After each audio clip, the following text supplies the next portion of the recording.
was it an Adidas store or Nike store or something like that? They broke into that, stole everything out of that. So it pretty quickly just turned into looting, and that was a little more sketchy.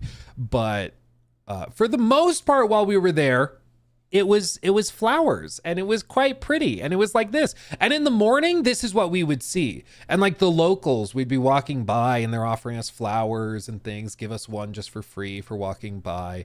The locals were not happy, the ones we talked to, with what was going on, because they're upset these people came into our home, and so their reaction is to burn down our home. Like, they were not thrilled with it, the people that we saw in the garment district, where all of this started. But other than that, the riots, it was actually kind of a nice time. It was kind of a nice time. Well, so I love how you, by the way, it feels like you completely prepared this presentation for us. So thank you for that. Only if you're an audio listener, it's worth it to go to the Luke Stevens live channel and check the opening of this podcast. Well, the other thing I have to show you, and once we get to the actual Summer Games Fest event, I do just have to say the event was very well put together, very well executed. It was very good, but without a doubt, like, the saddest thing we saw was that the typical Summer Games Fest experience, it's these booths with TVs there, and the developers are there, and they show you the game and showcase it. It's a very intimate experience where you're literally sitting on a couch next to a developer on the game, and they help you figure out how to play it. They explain the design process and all that. Yeah. Xbox had a presence there. And how was that? It was literally a back corner of the lot near the food trucks and dumpsters, where they had a Fallout 76 tent shack, big enough to sit two people in a lawn chair in front of a baby pool. With I've seen this, yeah. It's just about the saddest thing I've ever seen. And I walked by right as Phil was sitting down to do this interview. I walked by him because we had just eaten lunch before our next appointment. And I was like, surely he's got to be ticked. He's like, I gave you guys the task of coming to Summer Games Fest, and this is our presence. What are we doing?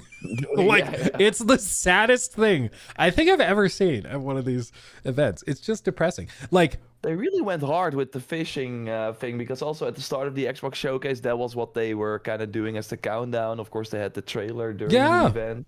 I thought at the very least have one of these new devices playing Fallout 76 so we can try the fishing, or not even those devices. Have a laptop, put a computer up and then plug a Series S or X into it. Let us play Fallout 76. Maybe if the fishing update isn't even ready, just have Fallout 76 running. But no, they had a kiddie fish pool somebody brought from their backyard. It was the weirdest thing I've ever seen in my life. You cannot have water and electronics next to each other, only in the bathtub. Yeah, they're like, we have to have the kiddie pool. So we can't have anything else. I mean, we have to have that. Exactly. That's where we're starting. So there's no choice. And I can confirm the Switch 2 in the bathtub. It's a game changer, because I can put it down. I have the two Joy-Cons in the sort of grip they have, playing Mario Kart. It's been fun. If only there were more games.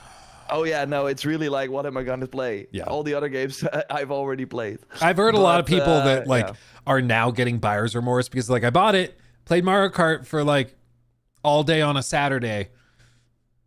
Now, don't really know what I'm gonna do. So onto the shelf it goes until next year or later with some more games. I wish Metroid was there as well. I think that would have really changed things, and also in terms of conversation, because even though the system has sold very well, as we learned this week, fastest selling console, but also because they had really a lot of stock. The PlayStation 5 would have sold way more if they could actually, if people could find those. But it feels more like you can already get it, and the promise of the future. And so far, it's really just a Switch XL. And I love when I went from the DS Lite to the DS XL. So I'm like, this is for me. But it's right now more to play your back catalog than anything else. But Yeah. Well, and it's on the one hand, I can appreciate that it's a cool device, but as with many devices, it may not make sense to buy it right now. Maybe in a year, maybe in 2 years, whatever, once they have the games, but new console launches are always tricky like that. But overall, Summer Games Fest Yeah. / Xbox Showcase and IOI Showcase were very interesting experiences. It was very interesting. Xbox, of course. Were they all like physical that you went to? No, the Xbox. So what Xbox did is they just did a digital show where they streamed it just like everybody else. So everybody sat in their hotel rooms and watched it from there. And then, later, so like this thing where Phil came out to the Fallout 76 shack and sat for an interview. This was on Sunday afternoon. So the showcase was in the morning, and then he came a couple hours later to the event. Was walking around with Sarah Bond and the rest of the team. Matt Booty's over there getting an ice cream cone. Very wholesome. But they did everything remote. They did hold a mixer for select individuals where they could go hands-on with the new hardware, and I think they had Xbox ROG. Yeah, the Xbox ROG Ally X, I think is the official name. So they did that, and then IOI Interactive, funnily enough, so Summer Games Fest ended on Friday. Immediately after, they had shuttles lined up outside of the theater, the YouTube theater. Please try me. You tried to get in. I did get in. They invited me. Oh, they invited me. That's good. So let me see. Do I have a picture of it? I feel bad. The only picture of the bus that I have is like the back of some dude's head. So I feel bad. I don't know who he is. We believe that you were there. You don't have to show a picture. I'm doing it. This was the bus. Okay. But, dude, this bus ride, I was braced for 15 minutes. It's LA, dude. I should have known better. It was like an hour and 20-minute ride. What? It was crazy. But it's because they took us to a very well-known spot, the Hotel Roosevelt, which is like on the Walk of Fame. So it's like, we went from outskirts by Inglewood, Tech Center, all the way across LA to the hub of Hollywood, basically. And, the Hotel Roosevelt is a historic hotel. It's one you've seen, I'm sure, in plenty of movies and stuff. And this is basically from across the street where we got dinner. But this is where it was hosted. And then, like, literally, you can see Walk of Fame, Madame Tussauds right next to it. And then that's where the IOI show happened. It happened in this little ballroom, kind of in the back of the property, but that thing was fascinating. And we'll get to that. But I think it's best to maybe work chronologically. So as for actual Summer Games Fest, how would you rate the show? For me, it really felt like everyone was holding back for whatever reason. I really thought, now that GTA was delayed, that we would have seen maybe a bit more like really large game reveal announcements or reveals for later in the year. Like Battlefield is one that we know is coming, but that wants to do their own event. But I wanted to see a bit more surprise games during, like big surprise games during the individual shows. Mm-hmm.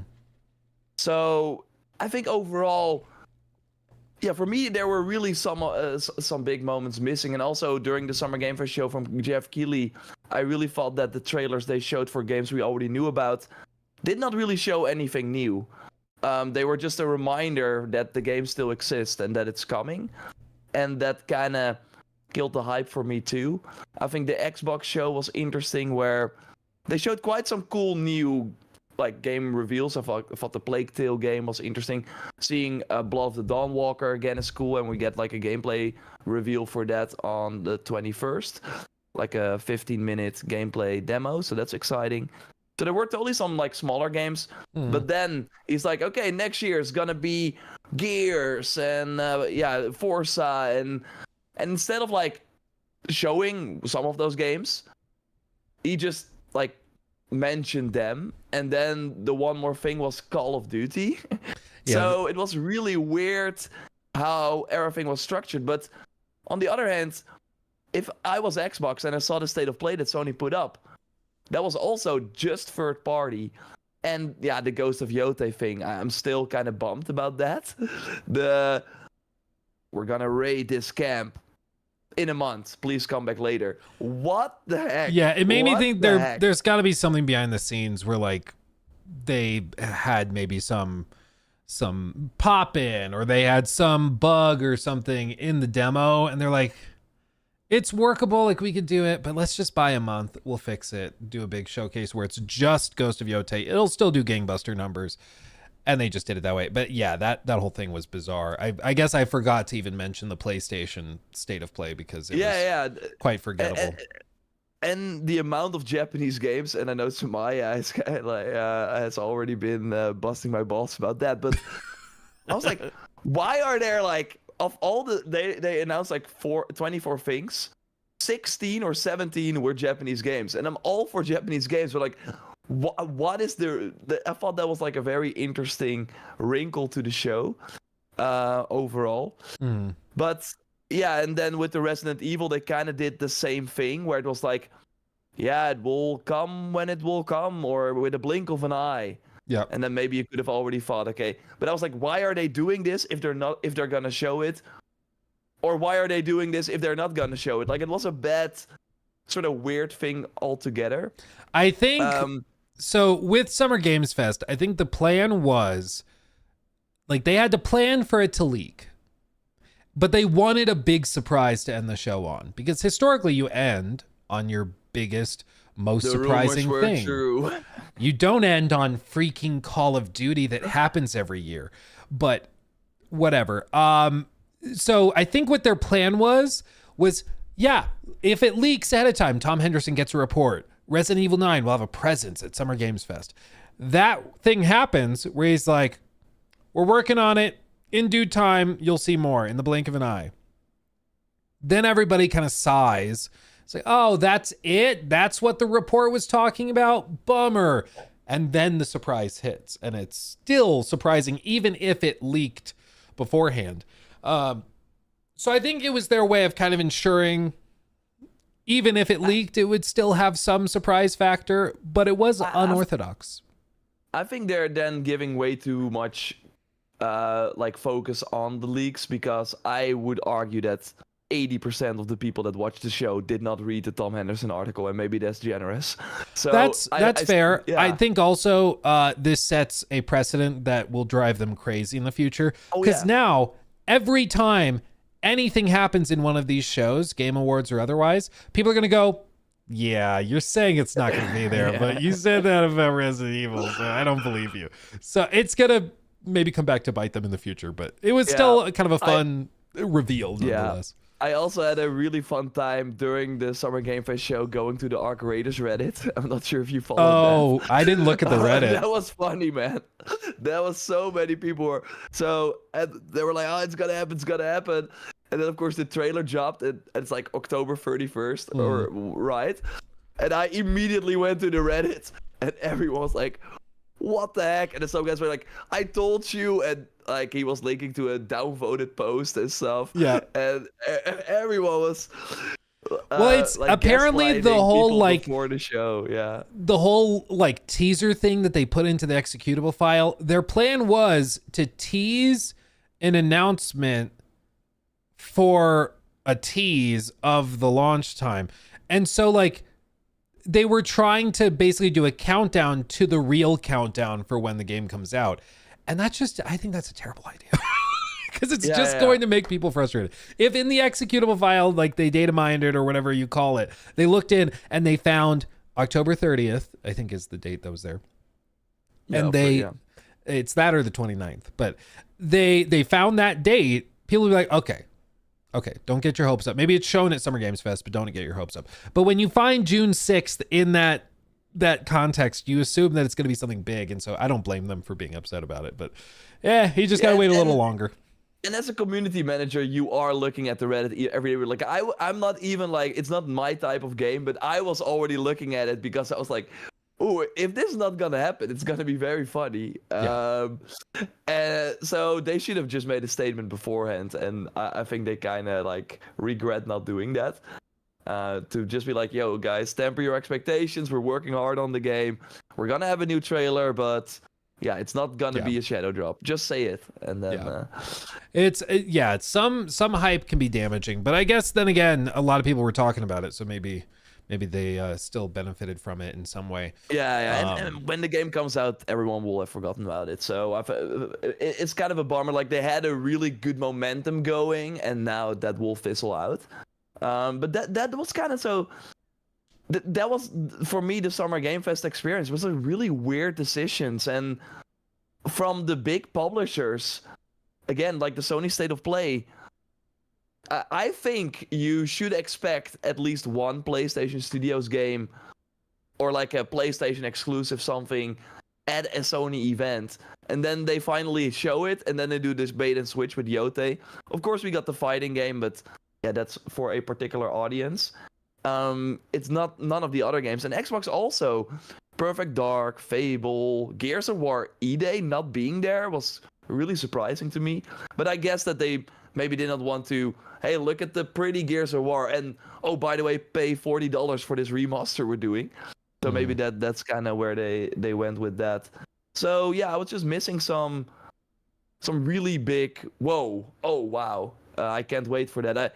I think The Witcher 4 was the most exciting thing, and that happened as the first thing. Yeah.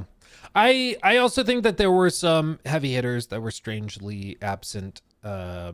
Could be just, ripple effects of GTA 6, people thinking it was coming in the fall, so everybody gave dev teams an extra 6 months or 9 months or whatever, because it's easier to add time to a like development schedule than it is to frantically cut 6 months off of it. So, if they initially were looking, hey, we're going to launch in October. Oh, shoot, GTA 6 is looking like it's going to land there. Okay, you guys have extra time. We're going to launch in May. Oh, it's actually now GTA 6 is in May. Okay, we'll go back to October. You can't really do that. Like, it just doesn't work that way. So that might be part of it, part of the delays and shifting of timelines. I think some of the stuff that was more locked in that we expected to see being absent was bizarre. Like, where the hell is State of Decay 3? The fact that wasn't there after all this time was also bizarre to me. Still no mention or anything of like Judas or any of the BioShock stuff from 2K. That was surprising. We did get a little bit more information about Mafia, but not a ton. Dude, it was like a pre-run. It was like not even a gameplay trailer. It was just it was like another scenes from the game, but prettier. Yeah, and the same scenes. I understand they're trying to like show the story and the world building and all of that, and I appreciate the work that went into that. But at some point, you got to rip the Band-Aid off and show us what like the game actually looks like. It was not at Summer Game Fest. I'm surprised by that. Actually, I was also surprised by that. I thought they would. Have something. I'm not gonna say it anymore. But, yeah. I don't know. There might be rumblings in the background. I might have heard one or two things, but you never know. Ooh. Yeah, you never know. Okay. Yeah, updates in the future. But I think we can all agree. There was one clear, massive surprise that took the world by storm when it was shown, and that is felt that boxing. I didn't know I needed this game, dude, but when it popped up during Summer Games Fest, I lost it. And funnily enough, I was playing a small like indie game. I forget which one it was. And I'm not sure if I'm allowed to say the name yet. I'm not sure if embargo lifted yet. But I was playing an indie game and I was sitting on the couch, and behind me I hear my manager Jake and Jacob and Trevor. They're behind me and they're chatting with a guy who's just like asking hey, what do you do? Who are you with? Are you a developer? Like, they're just, small talk. And after I finish playing, I stand up and I turn around, and it turns out it is one of the head guys who's making this. He has like a pretty significant history in animation in Los Angeles, a career going back decades. Jacob will remember his name. I can't remember the name, but Yeah, he's one of the most beautifully kind men that we met the entire time we were in Los Angeles. Just a delightful human being, and he even had some I really fun thought little. you were going to say I turned around and I saw a Muppet. And I saw a Muppet talking to him. That would have been better. But one little fun fact he mentioned, I mentioned this on stream yesterday too. This little moment where like the little blue monster says, "Save us or we'll die." I'll just play it for everybody to be reminded real quick. Save us, Fuzzy, or we'll die. Save us, Fuzzy, or we'll die. Eric Towner, thank you. Yes, Eric Towner, wonderful, wonderful human being, very kind. He told us that they had like a voice actress that they were trying to record with. They're going to pitch the voice up, make it be like a child's voice, and it just wasn't landing. So one of the producers had like a 3-year-old daughter at home. So he went home with his phone, had his daughter say, "Save us or we'll die." And that's what's in the trailer. It's that cut from the 3-year-old. Awesome. But yeah, that one was a big surprise. I didn't know that I needed Mike Tyson's Punch Out, but with Muppets. Yeah, no. But we're getting it. I hope they released on Switch too, so I can in the bathtub be like. Yay! Yeah, I'm so sad you did not get to play Drag and Drive. It must have been there. Man, one day we'll have a special stream where I'll just clear off this entire table, just going crazy. Oh yeah. Oh, we're gonna like be a team. Yeah. And then we'll go competitive. We'll wear the game. sweatbands and like the wristbands, and we'll put elbow pads on. Yeah. It'll be great. We're gonna put actual wheels on our chair so we can actually. Yeah, and then every time we start playing, though, I'll go, "Jor, it's time to roll out," and that's how we'll start every match. It'll be good. It'll be good. But yeah, that was crazy. The other one that popped off and really got a lot of attention, of course, Resident Evil Requiem was well received and people were super excited about it. I saw this behind closed doors, and I made a video on the live channel. We talked about it. It's much more Resident Evil 7 than 8 in a good way. Like it is, at least what we saw, it seemed like an opening section in probably a wing of a hospital or something like that. And it's just very slow and steady, very, tight corridors. I don't think the whole game will be like that, but it is not like Resident Evil 8 where they're trying to go for this big wide open thing with, meandering paths and then sort of semi-open world. Like they're not doing that. It seems like it's going to be much tighter and more controlled, which personally I prefer.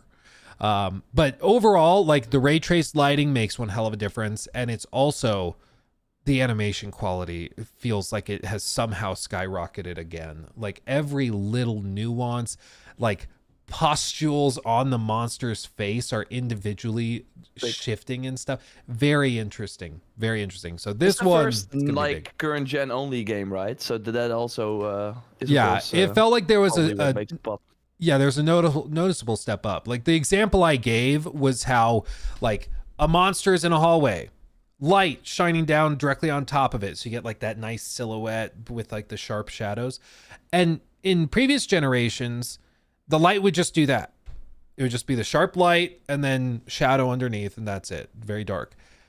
Now with the ray trace lighting stuff, if there's a pool of blood on the ground, which there was in this case for reasons that you can probably figure out, the light comes down from above, lights the monster, and then it bounces off the blood puddle on the ground. So you get this beautiful red uplighting on the monster too.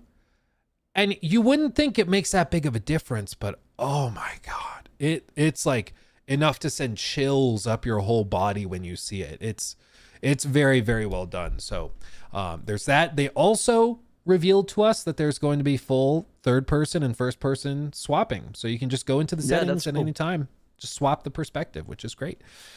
So that one popped off. They've been doing that as DLC, right? As updates for those previous games, adding third person mode. I am not sure if they've done that for all of them. I'm not sure. Yeah, I'm not sure. I guess if somebody knows in chat, or I guess you're Googling it.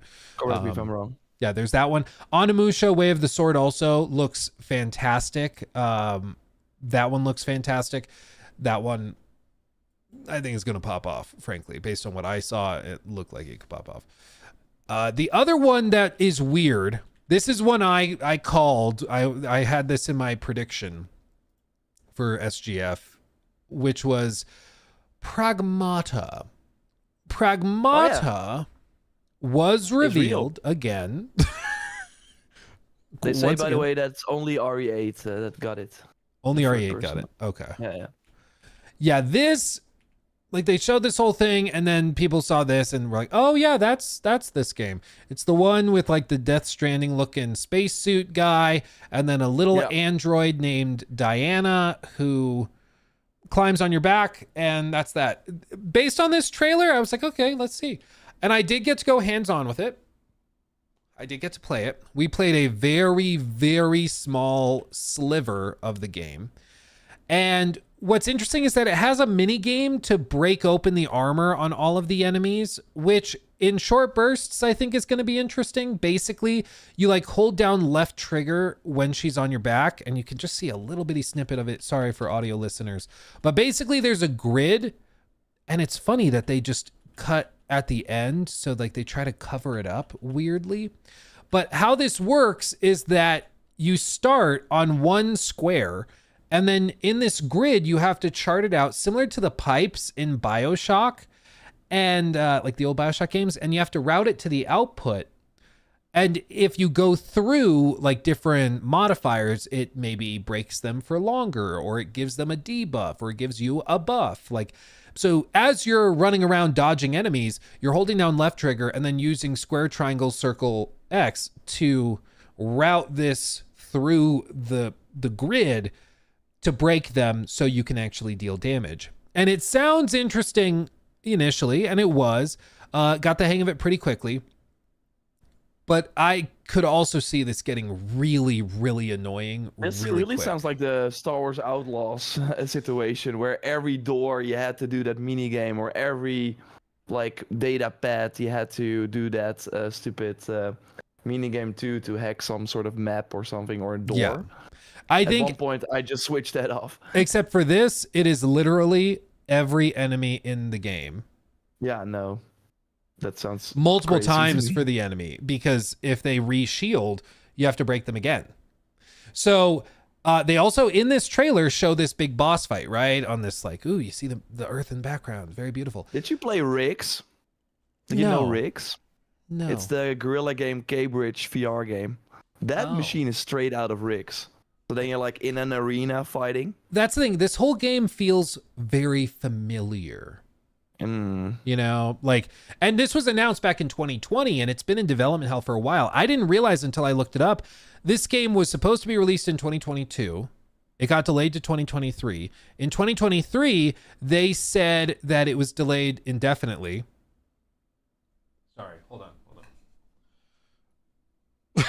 Not great. I'm waving a red flag for audio listeners.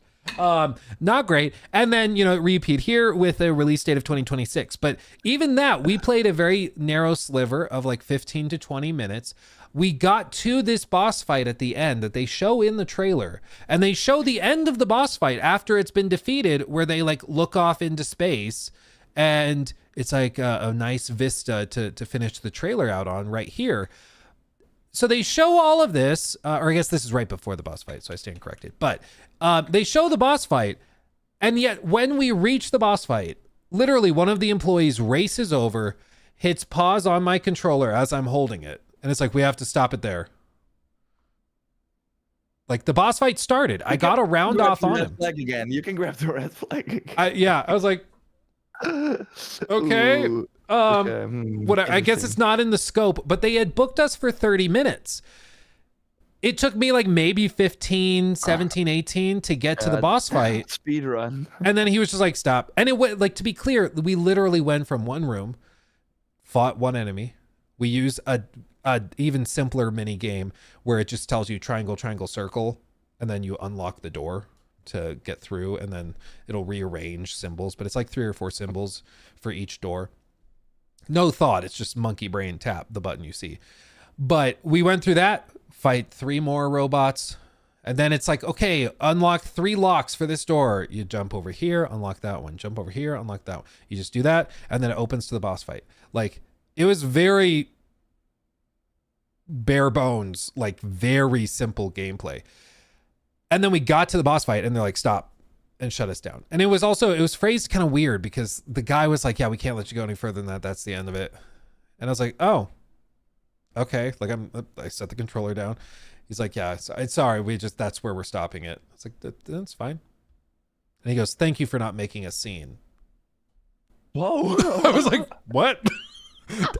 Are people freaking out? That previous guy Yeah. tried to knock me out. It sounded like somebody had like lost their minds when they were told to stop. It was just weird. I got 20 more minutes. Yeah, well, and that was the thing is I was like, this is not a time crunch where like, hey, we got to cut you off because other guys are coming in. This was like, I have another 12 minutes. I could do the boss fight real quick. But no, they did not want us to see the boss fight. They really did. They said I could play back through the previous rooms again. Feedback yeah. Was it like one of the earlier or was it like one of the later appointments you had? It was early. I think this was all the first day because I think they also, I don't remember if Pragmata was there multiple days, but I believe Resident Evil and Onimusha they only had for one day at Summer Games Fest. So if you didn't get to see it on Saturday, you didn't get to see it. I believe. Could be wrong, but I believe that's how it worked. And I think it was similar for Pragmata. I think they shut it off after a day. But it was just weird. And it also, for me, I was playing on PS5. Everybody was playing on PS5. For me, it was struggling to maintain 30 frames per second. And it looked like this. I mean, this is a good visual representation. The trailer is what it looked like. But it was struggling to maintain a steady 30 frames.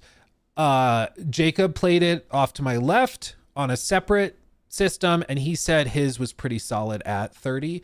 But I also feel like it doesn't look quite good enough to justify being only 30 frames, you know? So the whole thing is weird. I kind of understand why maybe it's been in development hell, because I was trying to find like, what's the hook? Where is the part of this that makes it worth all of this? And some of the ideas that are unique, like the hacking to break the boss, I just think that's going to get super annoying after half an hour. Yeah. And I'm just, the whole thing was just kind of weird. Did I find the fun? I wanted to play more. I wanted to do the boss fight because I was thinking maybe the boss is like going to have a 10 by 10 grid and it's a really complex puzzle to solve while you're dodging attacks and stuff. So it's like right brain, left brain, where like you have to dodge based on your gut and muscle memory of attacks, but then you also have to hack in the same way. But they wouldn't let us see it. Probably not. Probably not that. Yeah.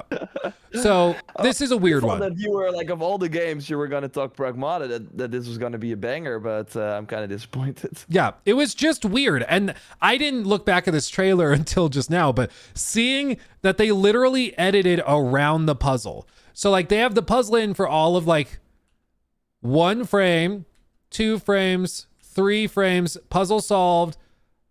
And then like it clears off. Maybe 5 frames, you actually get to see the puzzle minigame that is like core to how the combat works.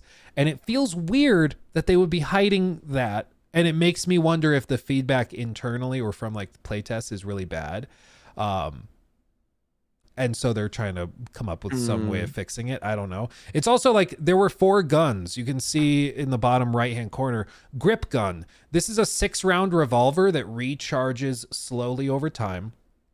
We got to try the other 3 guns, and it's like a shotgun. One is like, you know, a rifle. One's like a sticky cannon thing that basically just slows the robots down so you have more time to hack them.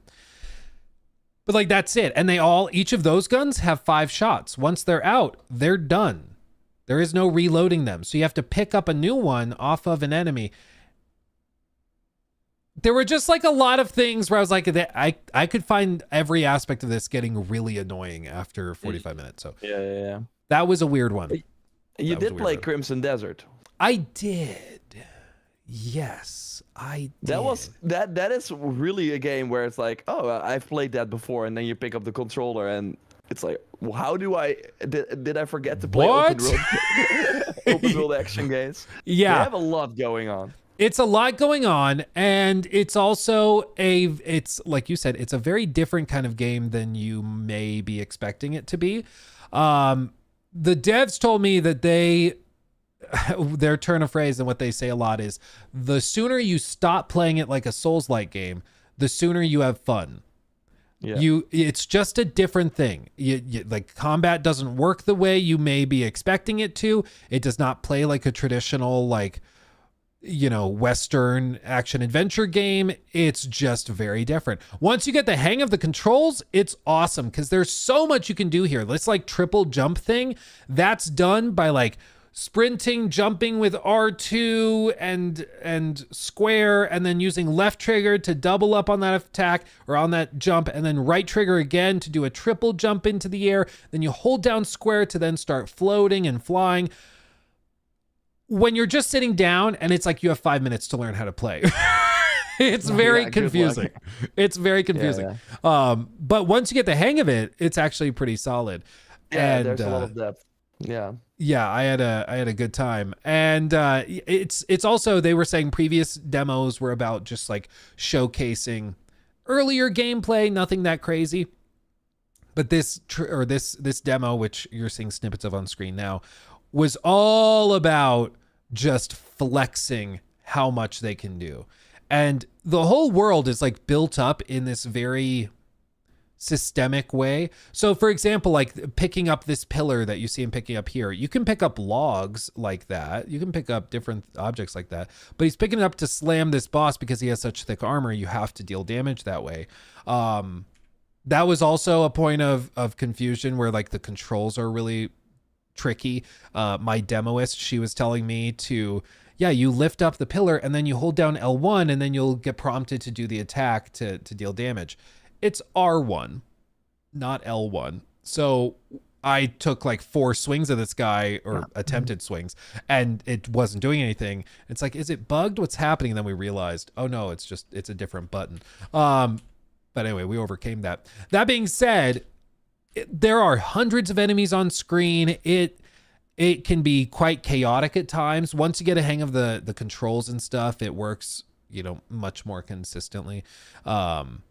But at times when I first sat down and it's in the middle of this siege with just tons of enemies on screen, it was kind of like, how do I even begin to run through this field of enemies? Like I had to really get a feel for the controls before it clicked. And to be fair, this is like much later in the game. So this is when you're going to have lots of abilities, but it's also when you will have a good understanding of how to control the character, which me having never played before, I had never played before, so I didn't know what I was getting into, but it was very, very good.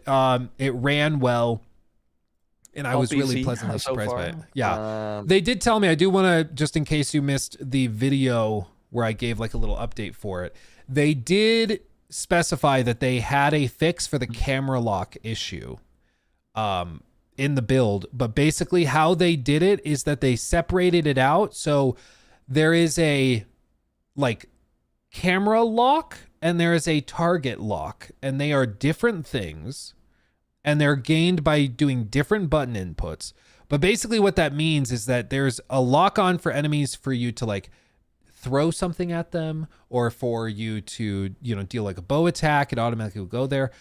But the camera won't necessarily follow that point. Whereas in a lot of games, it's the same thing. If you're locked onto that enemy for attacks, it's also locked on with the camera. They're different things. Again, it's just one of those things that you may not expect, but once you see it, it starts to make sense.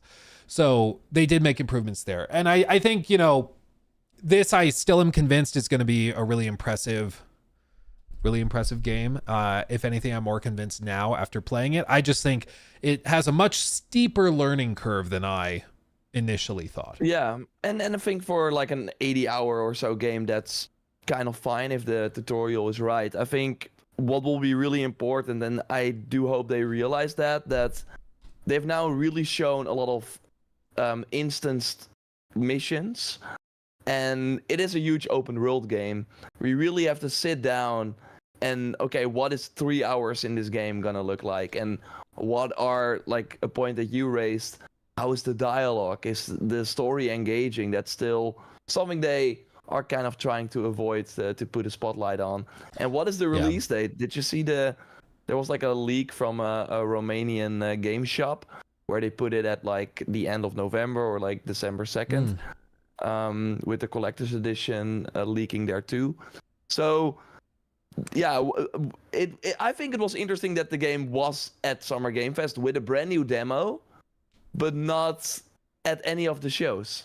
I think their whole thing is they know people will talk about it regardless. And I don't, to a certain extent, like earned media for them is more than enough. And so to a certain extent, I think they're just like, yeah, we don't even need to try. Like we don't need to bother. I think they will have a huge marketing budget. Well, I think that'll start once we hit Gamescom. I think Gamescom, they've historically gone way harder with that. But as for like, I do think they're maybe a little more hesitant to pour a ton of money into like the Western markets, because maybe it translates, maybe it doesn't. But this game's going to pop off for sure in Eastern markets, for example. So. Oh no, but but here as well, it's not really getting to Wukong levels yet. But no, it's gonna be big if they stick the landing. I really hope. Yeah. I think they're on the right track. I think, and whether they listen to this feedback or not, we'll see. But I think the way that KCD 2 handled preview, the final preview, was very good. Where literally they flew out just a few creators to a gaming, I think technically it's considered a gaming like bar or gaming cafe or whatever. I went to New York City. We sat down. And they literally said, yeah, so we just installed it onto these PCs. We have to leave at 5 for our flights, but play it. Have fun. Let's just start a new game. Mic drop. Play it. Like no carefully catered, like early portion of. You cannot play this boss fight. Yeah, no, pause, stop. Thank you for not making a scene. Like none of that. They were just like, yeah, play it for 7 hours. Go for it. Whatever. That's the way to do it. By the way, the review code is gonna come in 2 weeks, a month before launch. Yep. That's still crazy. Yeah, no, it's have fun. That's the way to do it. We'll see. I think for Crimson Desert, it's gonna depend on how far along it is and if they want to make the holiday release date. I think if they can have have it their way, but we'll have to wait and see if that actually. I'm guessing I don't have any insider knowledge or anything, but my gut would tell me that Gamescom hits and then it's just an ocean of content. It's just going to be nonstop updates and new stuff. Well, who's going to Gamescom? Horizon. No, I will probably be going to. So. Oh, I can't wait. Yeah, well, you'll be our reporter on the ground. Yes. For updates. One of the bigger surprises, though, for me, I don't know if you found this surprising. There was a lot of Atomic Heart stuff. Dude, I love the trailer for the second game, and the cube looks pretty cool too. The cube unironically looks pretty cool. Like, just as a refresher for everybody, so they showed not Outer Worlds, Jesus. I'm gonna say it. I think Atomic Heart 2, the trailer was the best trailer at the Summer Game Fest. The one thing I've heard from most people is that it looked too good to be true and it looked fake. And that was also something that was accused of them with the first game, where it shows really, really well. It's like the biggest frustration I had, at least, with Atomic Heart. Did you play the game? Did you play it? No. So, but now I'm kind of like, I want to, but I heard mixed things about it. It's basically like a really solid proof of concept, I think. The world is really interesting. But the intro is like the coolest bit in the game. And it's because you want to explore this world that they're showing you. You want to explore it freely because it's so fascinating. And there's so many cool mysteries to be found. Like, you just want to go explore it. But instead of getting to do that, you are limited. And most of the game, like 80% of it, takes place in these underground, like, science laboratories and tight corridors. And I understand why they had to do it that way for sake of development. But man, it was frustrating. Because it's like, this just isn't what I wanted. Like, we don't see that in this trailer, though, so hopefully they learned. Well, and that's the key. I remember right after we finished watching this, I think Jacob told me, he's like, notice how they literally show, like, not a single underground, like laboratory. Because I think they took the feedback, and this whole trailer is basically just one gigantic, we hear you, we hear you. There were also some weird writing things, but like smaller I stuff, think but overall, and we don't know the release date yet, but them also having the cube, they're still doing DLC. Like I sometimes see a pop up where it's like the third DLC for Atomic Heart is out now, and like they're still doing DLC for that game, and now they have a sequel and the cube. Like how many people work at Mundfish? I'm really curious about that. I think it's pretty big, and I also think they got a pretty hefty investment after the first game with some private equity. But yeah, the cube, this was like the weirdest thing. When they started showing this, I was like, there's more? And then they show this weird rotating cube thing. And we'll see how this actually, works out. But basically they said that this is a massive like MMO with a constantly living and changing world. So like the gameplay takes place on the cube, and it's constantly rotating. So in the course of a gameplay session, you could have a bit that's in like this swampy area, and then a tropical area, and then a snowy area next, and it's moving and rotating in real time while you're playing. And I wonder if they open it up so it's like, as it's rotating, you have the chance to jump onto the new piece and slide down it as it's rotating up. Like there's a lot of potential here for it to be really cool. As for exactly what the gameplay will be, like I don't know if this is just they're setting it up like an extraction game, or if they're setting it up like a battle royale, or both. I have no clue, but at the very least I'm intrigued. It seems interesting. Yeah, them saying it's like an MMORPG makes me think it's something more persistent than just session based, but the whole idea sounds session based, so yeah. Well, I think from what I heard, where they're like, yeah, it's like this constantly moving and living cube that you play on. That makes me think that it is just persistent. Like it's always online. It's always changing. Yeah, but it could be cool when it's like on a social media, like you have the cube alert Twitter account, or just like with Helldivers, hey, we're now in the Snowland for the first time. Let's go all come online now to fight this monster or whatever. Could be cool. Yeah, it was good. Oh yeah, what was the guy's catchphrase? Yeah, Jacob, what was that? It was crispy critters. Is that what it was? Crispy. Yeah, he has a catchphrase that he uses constantly, like in AC Odyssey, where they're like Malaka all the time, every other word. And everybody benefits. In Atomic Heart, they had something similar to that, where he had a turn of phrase that he used as like his expletive, and it just was like, what? It just didn't make sense. I was like, stop. Stop. It was just weird. Okay, I want to play the game. You should try it. I will then like get less hyped for the second one. You should play it, and then you're gonna come back on the podcast the next week and just be like, crispy critters, man. They didn't reveal it. They didn't reveal it. Damn it. One of the biggest surprises, though, and then I'll catch up on super chats and stuff right after this. Everybody, thank you for those. Yeah, let's do that. This one really blew me away, and I was pleasantly surprised to see such a deep dive on it at the Xbox showcase. Oh, I know what you're gonna say. Call of Duty. No. I'm gonna die. Yes, Clockwork Revolution. This game looks fantastic. That is maybe the other that at least looked real. Are you okay? Yeah. Sorry, okay. I worked out this morning and didn't bring an inhaler, so my lungs are upset with me. Okay. Take it easy. No, but for the Atomic Heart trailer is maybe too good to be true, but I still thought it was a really good trailer showcasing just a lot of cool weird stuff. Mm-hmm. But I think the Clockwork Revolution trailer was amazing because you never knew, like they did a pretty traditional gameplay overview trailer, but you never knew what was gonna happen next. Mm-hmm. It was not like, now let's look at the arsenal of weapons. They had this very cool conversation, and suddenly you had the dialogue choice. You're like, okay, it's this type of game. So they kind of went through and through. I think the game looked awesome, but it's gonna be 2027, man. It's gonna be way too late. I upset some people in our initial reaction. Yeah, because I mean, we're looking at it, and it's like, okay, they've said for a lot of other games, coming 2026, and then this game is in due time.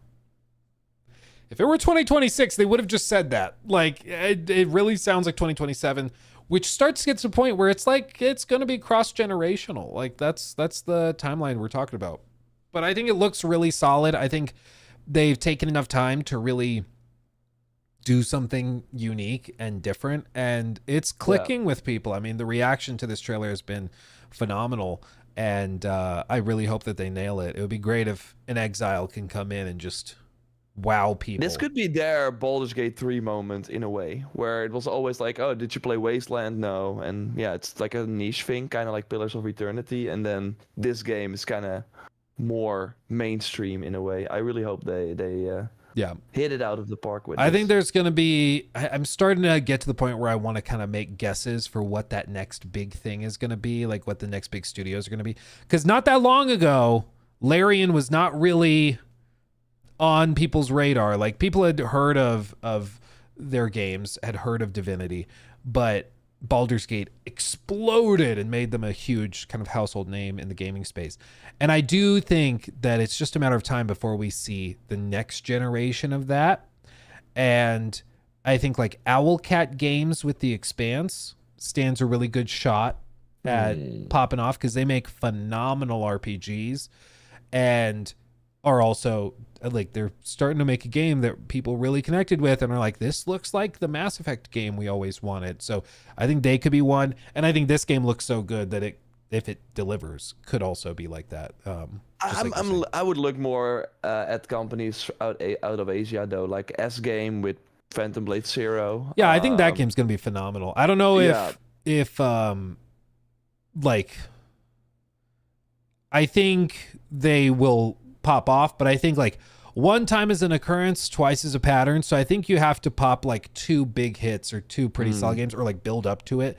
But either way, I mean, I do agree. S Game, I think, is one to keep a close eye on. I think that game's going to be phenomenal. The Wukong makers, of course, whatever they're going to do next, it seems like they want to do Wukong DLC. And then, by the way, weird announcement. And then like another, Black Myth game, but then based on another character. But that announcement coming on the same day a year later to Xbox, it's weird, man. It's like, guys, you have to understand why people feel the way they do. Like, even if they got it working in July and they're like, okay, we're just, or in not July, in January or something. And then they just waited until this time. Like, it just feels weird. It just feels weird to wait like literally a year exactly and then share it. Like, I mean, it worked out for them last time, so they're like, never change a winning team. Let's go on August 20th again. They're like, that day is a good day to do stuff. Well, let's just do that day every year. Crazy. But yeah, that one. Let me catch up on super chats and stuff real quick. Zub Mur, thank you for the 2. Jeff can't name a price. Epic can't pay. Well, I also think that maybe perhaps some of the reason like big games, even some like mid-sized games, are not showing up at like Summer Games Fest, Xbox Showcase and everything is because they just don't need to. Like, to a certain extent, once your game is big enough and the hype is there and people are interested enough, why spend $500,000 or $200,000 or whatever it is to get a big slot at SGF if you don't need to? If you're going to be like, hey, we're going to be at Gamescom, it's cheaper, or maybe it's the same price, but there's a bigger audience. Like, it just doesn't make sense to throw the money if you don't need to.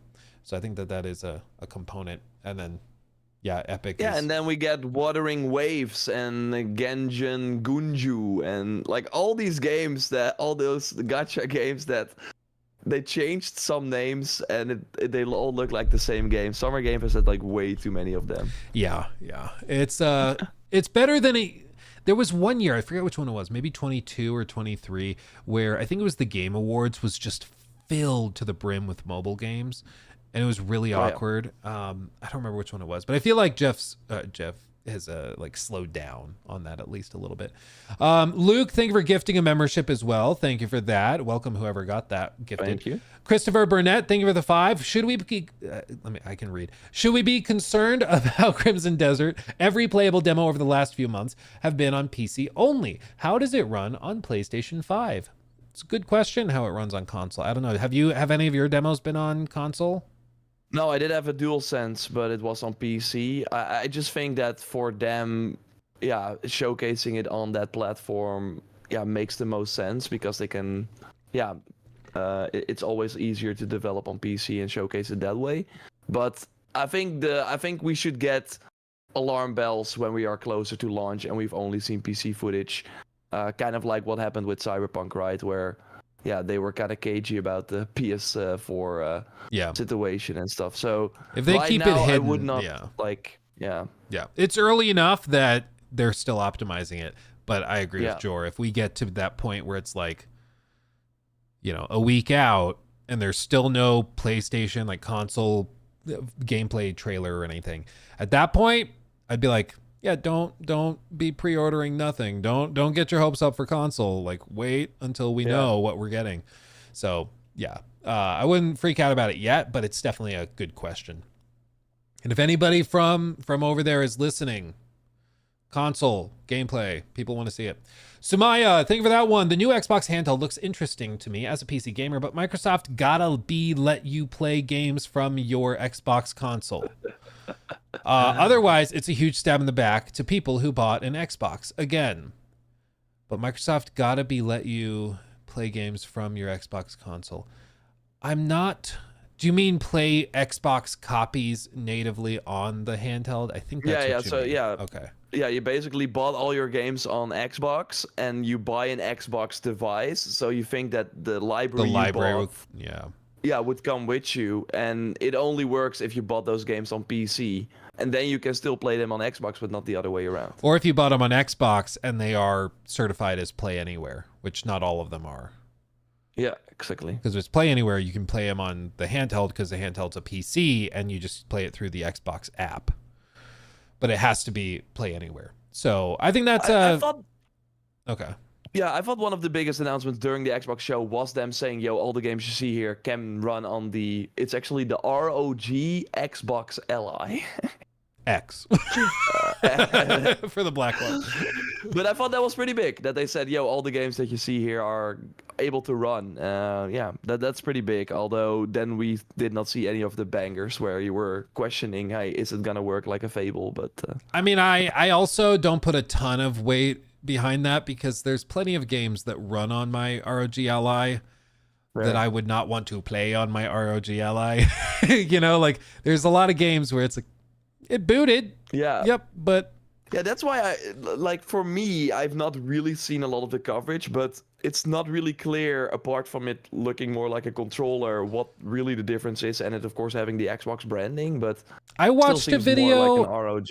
I watched Destin's. They basically overhauled a ton of it, and they also will have some proprietary software, where basically their goal is to completely,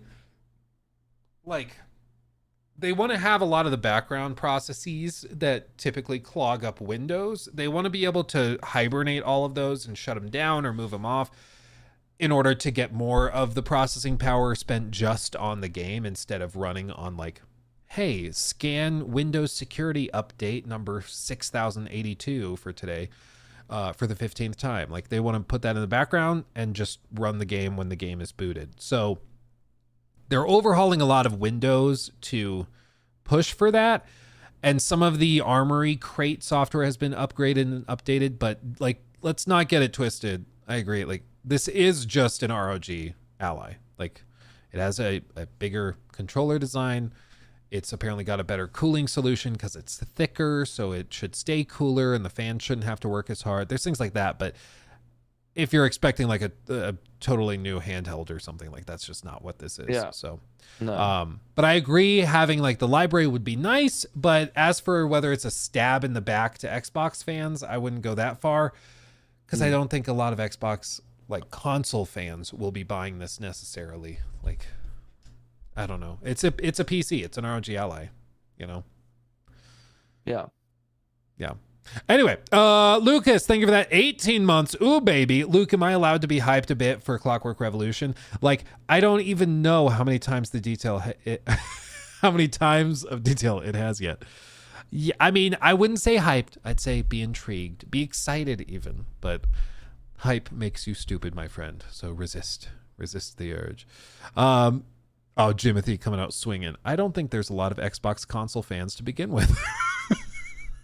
I mean, to be fair, wow, getting the group is getting smaller by the day. That's for sure. I'm really curious how they're gonna sell the next Xbox. you have to have an exclusive. Yeah. Right? There are literally tens of us. Yeah, shout out Arrested Development. I think that, there's also a new report from Tom Warren out today saying how the handheld is basically completely canceled at this point from Xbox. Not even on hold anymore. It's just canceled. And the one they're making themselves. So yeah, they're only the going first to party. go with the ROGs. Yeah. Yeah, the first party. And so the speculation now is whether that also translates to other first party Xbox hardware. If everything is an Xbox, they're like, oh, so does that mean nothing is? So everything's an Xbox. Do they just do official partnered PCs and official partnered devices, but they don't have to bother manufacturing them and designing them themselves? Like, is that how they go about it this time? And then it's basically just, if your game runs on Xbox, it's just basically a PC port. Like, I don't know. This whole next generation for Xbox is going to be fascinating. It's going to be very, very different, and it's going to upset and confuse many people. So just buckle up. Kane, thank you for the 10. Very generous. Did you guys see the trailer for the new Plague Tale game? I think I remember you enjoyed Requiem, Luke. I loved it. Did you like the Plague Tale games, right? Or have you? Yeah, for sure. I think the new one looks interesting because we actually have a sword, so we can actually fight. And they also showed new concept art where, Sophia, the main character who we're going to play, is in a fighting pit, fighting some enemies, and I love me some arena-style content. Yeah, Jor loves his looks pits. Awesome. Yeah, I love my pit in the bathtub in particular. Yeah, this one seems very interesting. Yeah. I don't think we've seen enough to like really get a feel for the game itself. But I love the Plague Tale games, and they really know what they're doing historically, so I am intrigued. It's in Greece as well. Yeah. That's cool. No more French pronunciations of funny words. We're not getting that anymore. But Malacca again. Malacca. Yeah. We can only hope. We can only dream. And then Sumaya, thank you for that one to catch us fully up. Atomic Heart 2, most of the game would look nothing like the trailer. The more cuts there are in the trailer, the more skeptical you have to be. Uncut gameplay footage usually being most representative. I totally agree. That's why I agree with people who are like, that trailer looks almost too good to be true. And a lot of them are saying like, I forget who, where I saw it reported, but it was basically like, they're starting work on it. This is basically their sizzle reel proof of concept. Like, this is their vision board trailer of what they want the game to be like. But as for whether like any of that is actually running in real time, I don't personally think so, but who knows, maybe. Let's see. We have a couple more bigger ones to point out before we can kind of round the corner on the show. First things first, thoughts on 007? I love the trailer.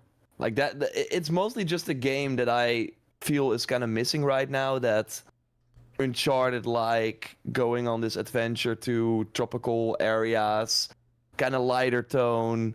I miss that. So seeing that trailer, I was like, I'm all in. I don't need to see more. I'm gonna play this. Having all the cool, I mean, we know IO Interactive with the Hitman games is of course known for their creative ways to use like weapons and take out enemies. So now having the gadgets, of course, you saw the watch already used, but also having the more Uncharted like set pieces. I think I really hope it hits well. I'm not blown away by the James Bond. I think they played it pretty safe, but I mean, that's fine too. Like it's, and I think it's cool that it's an origin story. Like that is awesome. That, yeah, we see James before he becomes a spy and go to MI6 or 7. Mm-hmm. And no, but I think it looks awesome. What do you think? I think what we saw, I think they nailed the tone, which is tough to do because it's also good that they did that because it's really difficult to fix that on the back end. Like there's all the reporting about Dragon Age's problems where they tried to fix the tone retroactively and it just didn't work. But I think that they nailed the tone so far based on what we're seeing. As for gameplay, that remains to be seen. I attended IO's showcase, like I said, at Hotel Roosevelt, the Roosevelt Hotel. And they talked about it. They had some of the producers, designers, the CEO of the company there. Mads Mikkelsen was there. And I can attest, as somebody that was 3 feet away from him, he smells very nice. Also kind of like cigarettes, but he's a very sweet guy. Very nice guy. That's not nice. Yeah. But like sophisticated, rich cigarettes, you know. Okay. But no, I think like they are saying a lot of things like, hey, yeah, we're known for our gameplay dynamics. We're known for our player agency and all of that. And that's something we want to really encourage with 007 is the idea of improvisation and coming up with a solution in real time without necessarily a ton of planning. I'm like, okay, this all makes sense. But one person in the crowd during the Q&A at the panel asked, how are you going to make 007 feel like its own thing and not just like more Hitman?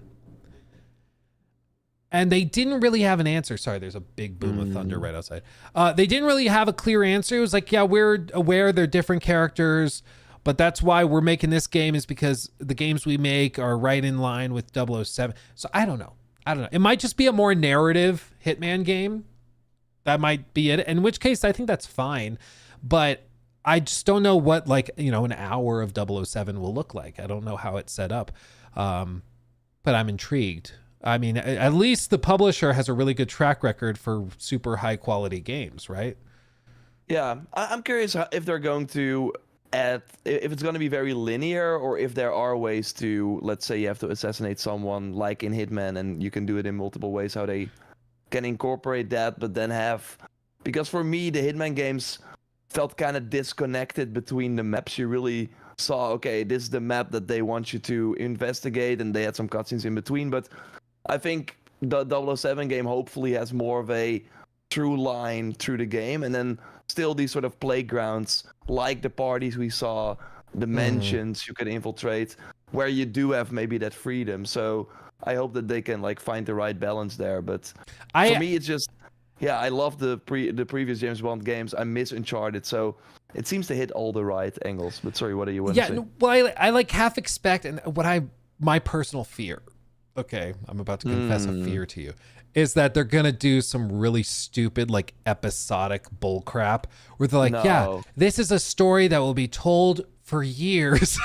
And like, we're gonna break it down. It's 007, the world of 07ing. Like, it's just something weird like that. I think it looks really good, but I think people look at this and they are expecting, like you just alluded to, an Uncharted-esque package, a solid narrative game with strong characters and good cutscenes, which they do look very good. They're expecting that in one package. And my only chief concern is just based on how they've released things previously, that they may go and do something a little bit more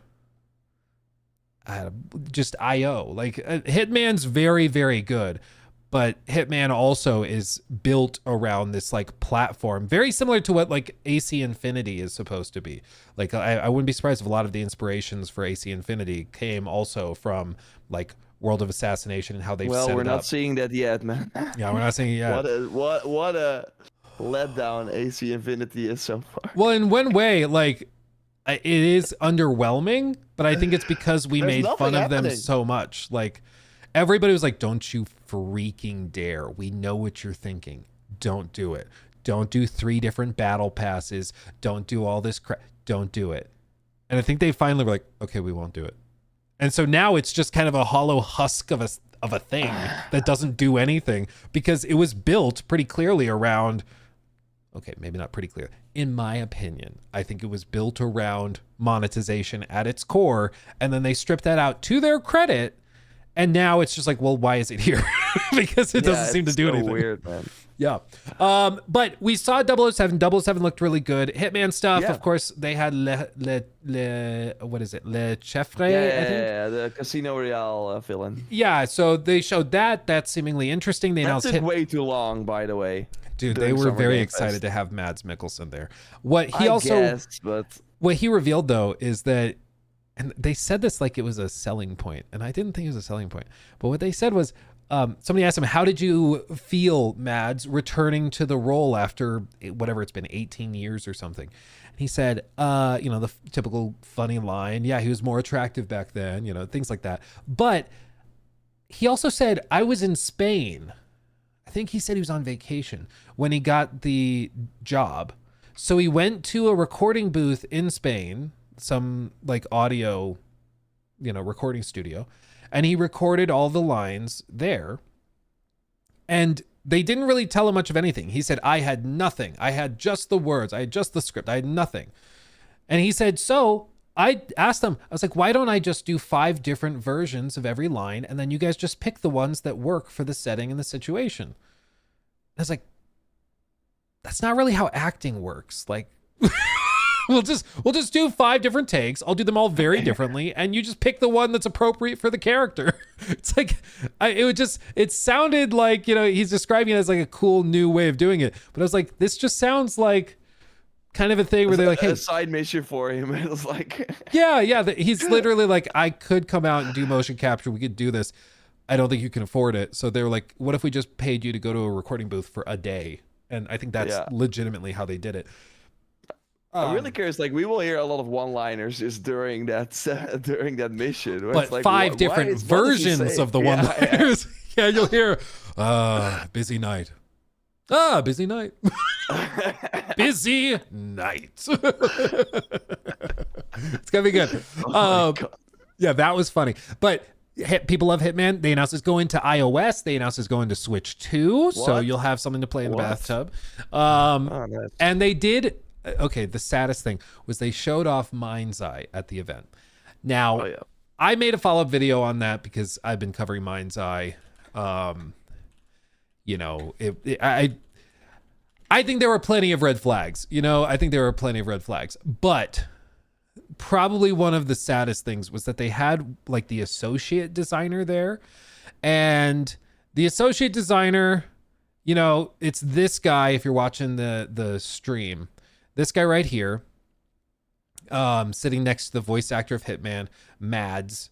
I'm like 6 feet over here. So when they came in, he walked like right in front of me and came up to the stage. But it's very intimate space. But they had this MindsEye guy who did glare at me a couple times. He may have seen one of the videos. But I felt bad for him because he genuinely, like, he's being asked to sell this game that a lot of people think is fake and doesn't really exist. And like, it was a little awkward and sad. And it also, like, all of the effort went into Hitman and went into, of course, 007. That's all anybody wanted to know about was 007. And it really felt like MindsEye was an afterthought. And in case you're not clear, just for people listening at home, the way this is structured is IO is like a developer, kind of like a Bethesda Game Studios, but they also have the parent company like IO Interactive. And IO Interactive, that owns the developer that makes 007 and Hitman, they also opened a new publishing arm, kind of like a Bethesda Softworks. And that is publishing MindsEye, and that they're the ones providing the money for that, even though they don't own Build a Rocket Boy. So that's kind of how it's structured, just so people understand and why it was there. But yeah, I mean, I felt bad for them, genuinely bad for them, because I was like, it kind of feels like everybody is treating you like the afterthought. They didn't have any demos for it. The mission with 47 going there to Red Rock City. No. Did they? Do you even know what I'm talking about? I don't. I'm not sure. That says so much. Awkward. Awesome. Yeah. No, I don't think so. I made a big mistake. Some time ago they reached out for a sponsored video about MindsEye, and I was like, okay, I think the core idea of the game is interesting, but obviously, so I got to play it was well put together. I did not have a lot of the issues that people are having now.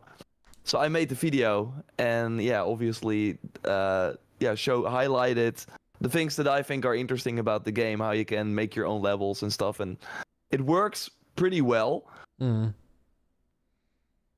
But then, of course, everything went. And then yesterday happened.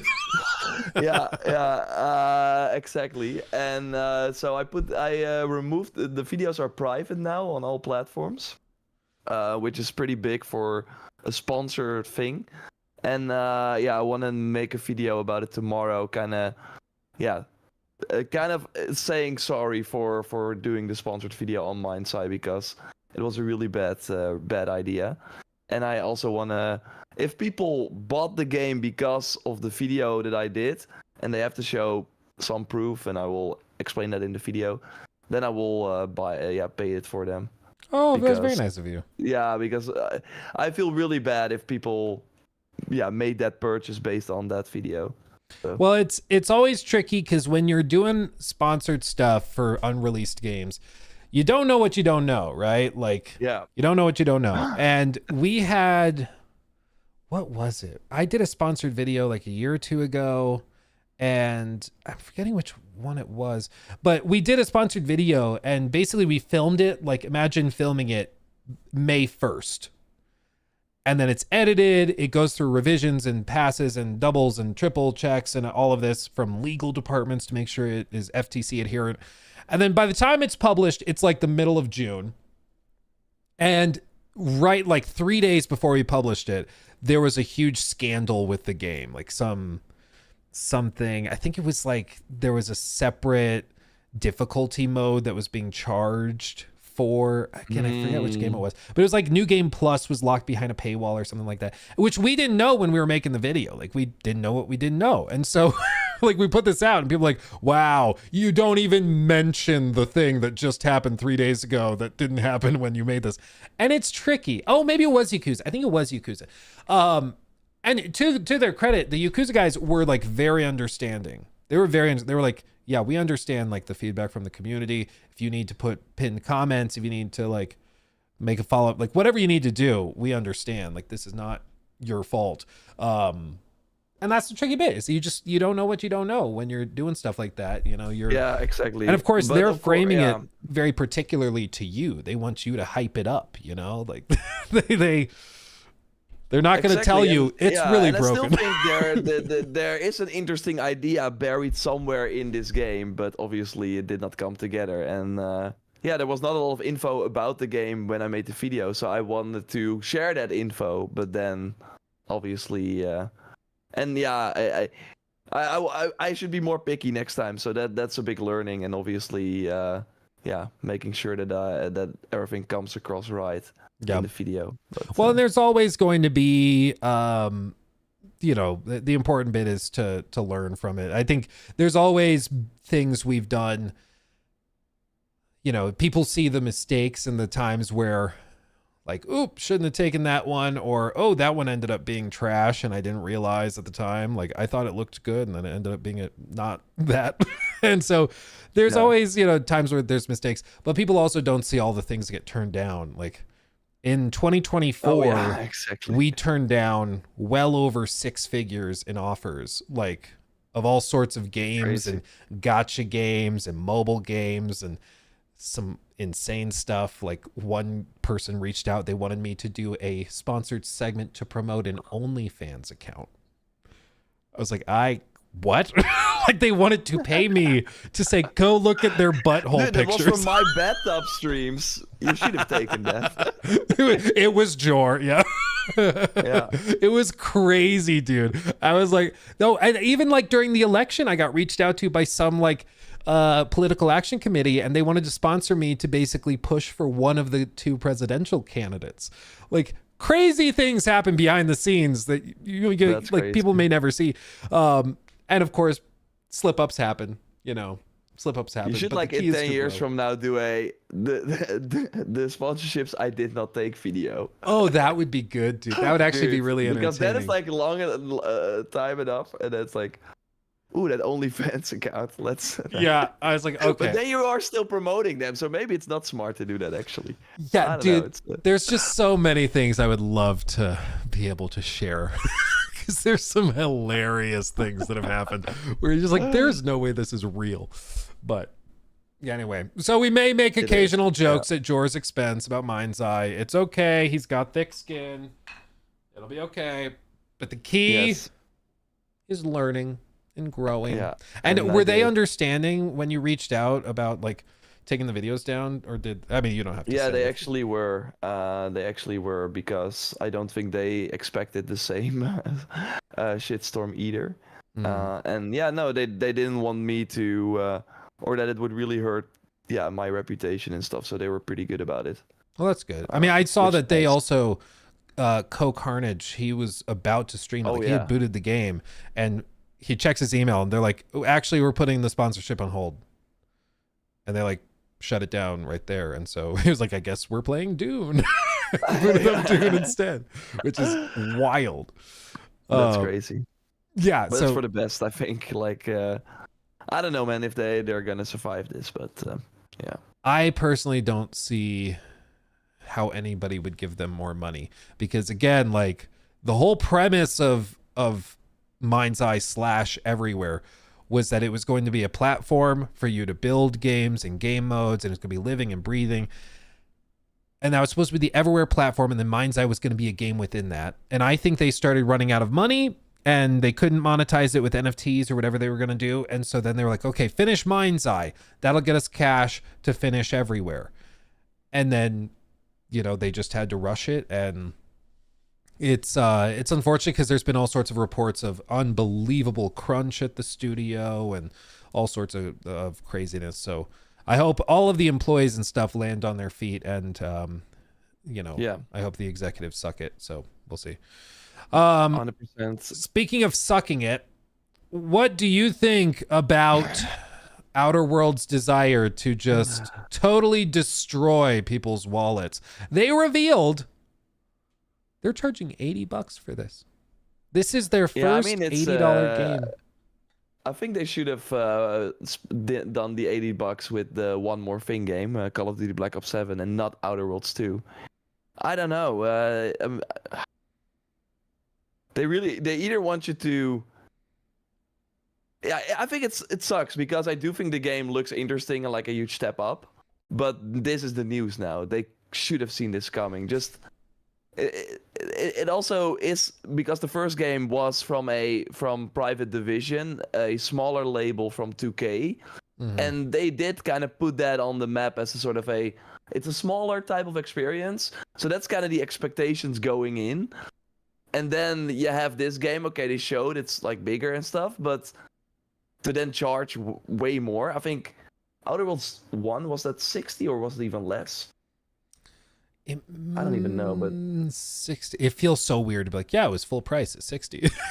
Already that feels. Oh yeah, well, remember those days. Yeah, it feels like an eternity ago. Dude, somebody got so triggered because I said in our reaction to this news initially, I was like, yeah, I think that, they should have gone to a budget price point, like for AA games, like a $50 or $60 price point. And he was like, 60 should be AAA price. No, you're part of the problem. Like, lost his mind. I was like, I didn't set the rules, dude. I didn't make it cost this much. I'm frustrated too, But yeah, I don't think this game looks bad. I think it even looks pretty good. They have some fun little things they revealed, like specific skills they wanted to have positives and negatives. For example, they have a skill you can take in this game called like kleptomaniac, which makes it so you can sell things you stole for more, but every once in a while, like 5% chance or whatever, when you inspect an item and like look at it, you'll just steal it involuntarily. They'll just add it to your inventory.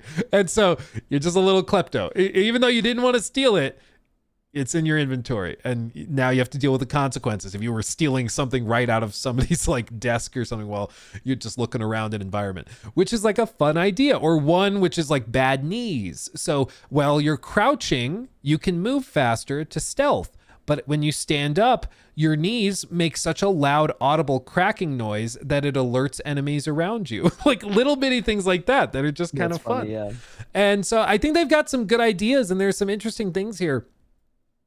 But I just don't personally see it as like top of the line AAA.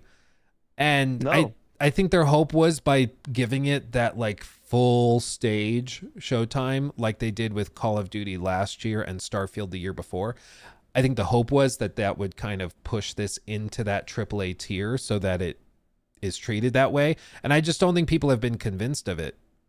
Maybe if it reviews at like 10s and 9s, then it gets considered there. But I'm not so sure. Like, I think it looks like a solid B. Like, it based on what I'm seeing, it looks like a solid, like Obsidian game. Basically, like Avowed, but maybe a bit better than that. But yeah, like in that vein, and that is not what you like. I really think that this is, and this maybe sounds crazy, but I think that the $80 price tag is kind of the new Epic Game Store situation, right? Where games are going to be announced for the Epic Game Store, not coming to Steam. And then the first ones that did that, like Metro, remember that? Borderlands, getting a lot of like pushback from that. And then later they're like, okay, we're coming to Steam as well. And now the first games that are going to 80 are gonna get, the negative side of it. But I do think that at one point they realize we are losing customers, or people are just not going to care about our game anymore for that $10 difference. And is that worth it for us? Yeah. Because I think $70 for this game was already going to be, okay, it's a full price game. And then to go even higher, I really think what we will in a few years learn is that the $80 or like the premium, whatever the highest price will be, is only for a select couple of tentpole releases in the year. And all the other games can duke it out in the $60 range, or like kind of what we're seeing already with Expedition, of course, Helldivers being way $40, Warhammer, like all those types of games that did very well at a lower price tag. And it sucks for, I think, Obsidian, because they also came forward and they said, we did not make the decision. It's just a Microsoft thing where they decided, okay, every game from October is gonna be like that, and maybe did not consider that, okay, it's gonna have a huge impact on Outer Worlds 2. I mean, I think the extent of it, pretty much all they're watching is whether this affects PlayStation buyers, because PC, they want you to sign up for Game Pass. So they're going to be like, yeah, you pay $80 on Steam. Yeah, that's dumb. Go buy it. Go buy a Game Pass subscription for Isn't Ultimate. then the first game costing $80 on Steam? Because Steam always felt like even $10 cheaper, right? Well, that's a good question. Is there another $80, like starting at 80 game on Steam, guys? Do you guys know of one? You might be right. I really don't know. Doom? Oh, Doom was 80. That's euros, right. But that, just really? euros? Yeah, because euros, like we in Europe are already at the 80 euro range since the start of the generation. So you need some freedom bucks. Tell you what, that'll make it better. No, it's $70. Doom. Black Ops 6 was Black Ops 6 80 USD? No. So I think it's just the no, it's also 70. Yeah, it's also 70. And maybe in euros it's there, guys, but I mean, euro, but again, euro was already there some time ago. Yeah. But, we're saying they're cranking it up from this to 80. So this might be the record first breaker. $80 game on Steam. Yeah, it's 80 euros on the store page, but still 70 on the USD. I mean, I think for Xbox, it's for them, like, as long as it doesn't crater performance on PlayStation, which it might, they're just going to keep it. Because if you're on PC or Xbox, they want you on Game Pass. And if you're on PlayStation, they want you to buy it at full crazy high price as a tax for not playing through their own platforms. And so it's literally and Xbox again, tax. I think they will realize that people will then just not care because there are too many games, and we already see that with Summer Game Fest, September, and September was already insanely crowded. And if you know, and all those games came out in September, and October's filling up now too. I remember before, like 2 weeks before, the Game Rant sort of calendar that I look at had nothing for October, and now it's like insanely filled. People are gonna just go elsewhere or play it through Game Pass. But I also don't think that Game Pass is really the solution, because what you're seeing on Game Pass, people try the game but are not finishing it. Like the completion rates on Xbox are way lower because they don't have a skin in the game if they just have it on their subscription. So that's also not, if you're trying to build a franchise like with Outer Worlds, that's also not the way you want to go. So I really think it sucks for them, but I really think they will realize, okay, we have different tiers of games. I think Clockwork should also not be 80, for example, but it's probably going to be. Yeah. Well, I mean, maybe to a certain extent, they're like, hey, Outer Worlds, it's going to appeal to a Game Pass audience, the avowed audience, but it's never going to do crazy gangbuster numbers. So, I mean, they'd hope it would, but it's just, I don't think it's going to. So it might be just one of the sacrificial lambs. They put it out there to normalize the $80 price point. Call of Duty launches at 80 this fall, I'm sure. And yeah. And it's just gonna get to the point where like, I just love Phil being like, "You're the chosen one. Yeah, you're the sacrificial. you're done. Yeah. You're done." But we will give you the Xbox Direct spot. So don't. Yeah, sitting don't in be his sad. lawn chair playing with a kid's fishing pole. You're done. Yeah. No, he's just got it like randomly, like all the games are in Each fish is a game. Yeah. Yeah, it's like, yeah, it's Outer Worlds. Sorry, guys. Outer Worlds. You're the chosen one. Yeah. Well, it's just in a year, just like, you know, two, I guess not more, not two, like 5 years ago, 70 was unconscionable. You'd be like, what, $70 will be considered the norm. Now they're trying to put it at 80, so 70 feels like, oh, well, so it's like a discounted AAA game. Oh my god. Which is insane, but that's where we are now. And like, if they set the precedent at 80 with everything, and then, you know, later next year, maybe they're like, yeah, for State of Decay 3, we'll do you guys a solid. Launch it at 70. You're welcome. It feels like a gift, but it's not. I overall think Xbox in 5 years will look completely different in terms of the amount of studios they have. Because Phil, like, casually dropping what they have next year, which is very impressive. New Forza, Gears of War E-Day, the return of like the Halo 1 remake, seemingly. I think he said something else as well. Fable. Those are like 4 insanely huge titles. And they likely have more because they have so many studios that are finally ready to launch their games.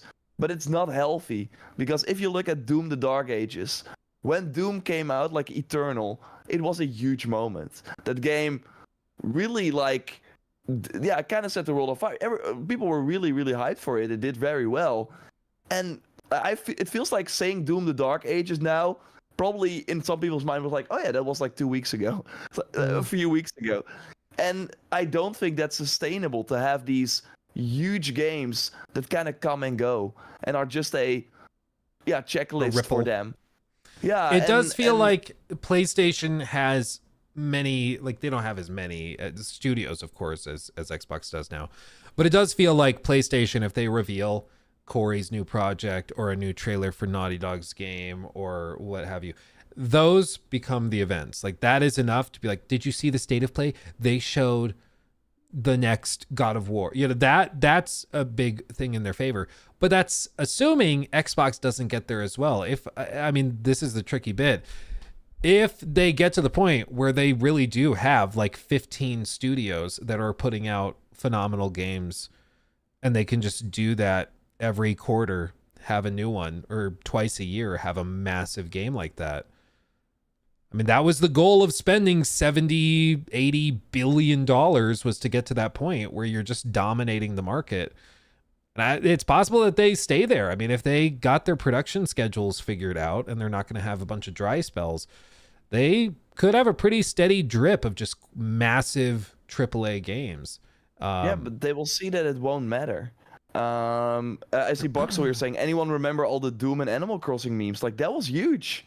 That was huge. It was like the Barb and Oppenheimer Barbie sort of meme. But I guess when you say, like, it doesn't matter, what do you mean by it won't matter, or it doesn't matter if they I think they will at one point, maybe in January or something, look at this year, see the Game Pass growth, and kind of look at, okay, we put out X amount of games. Like, April was insane, right? They had, or was it, I think it was April.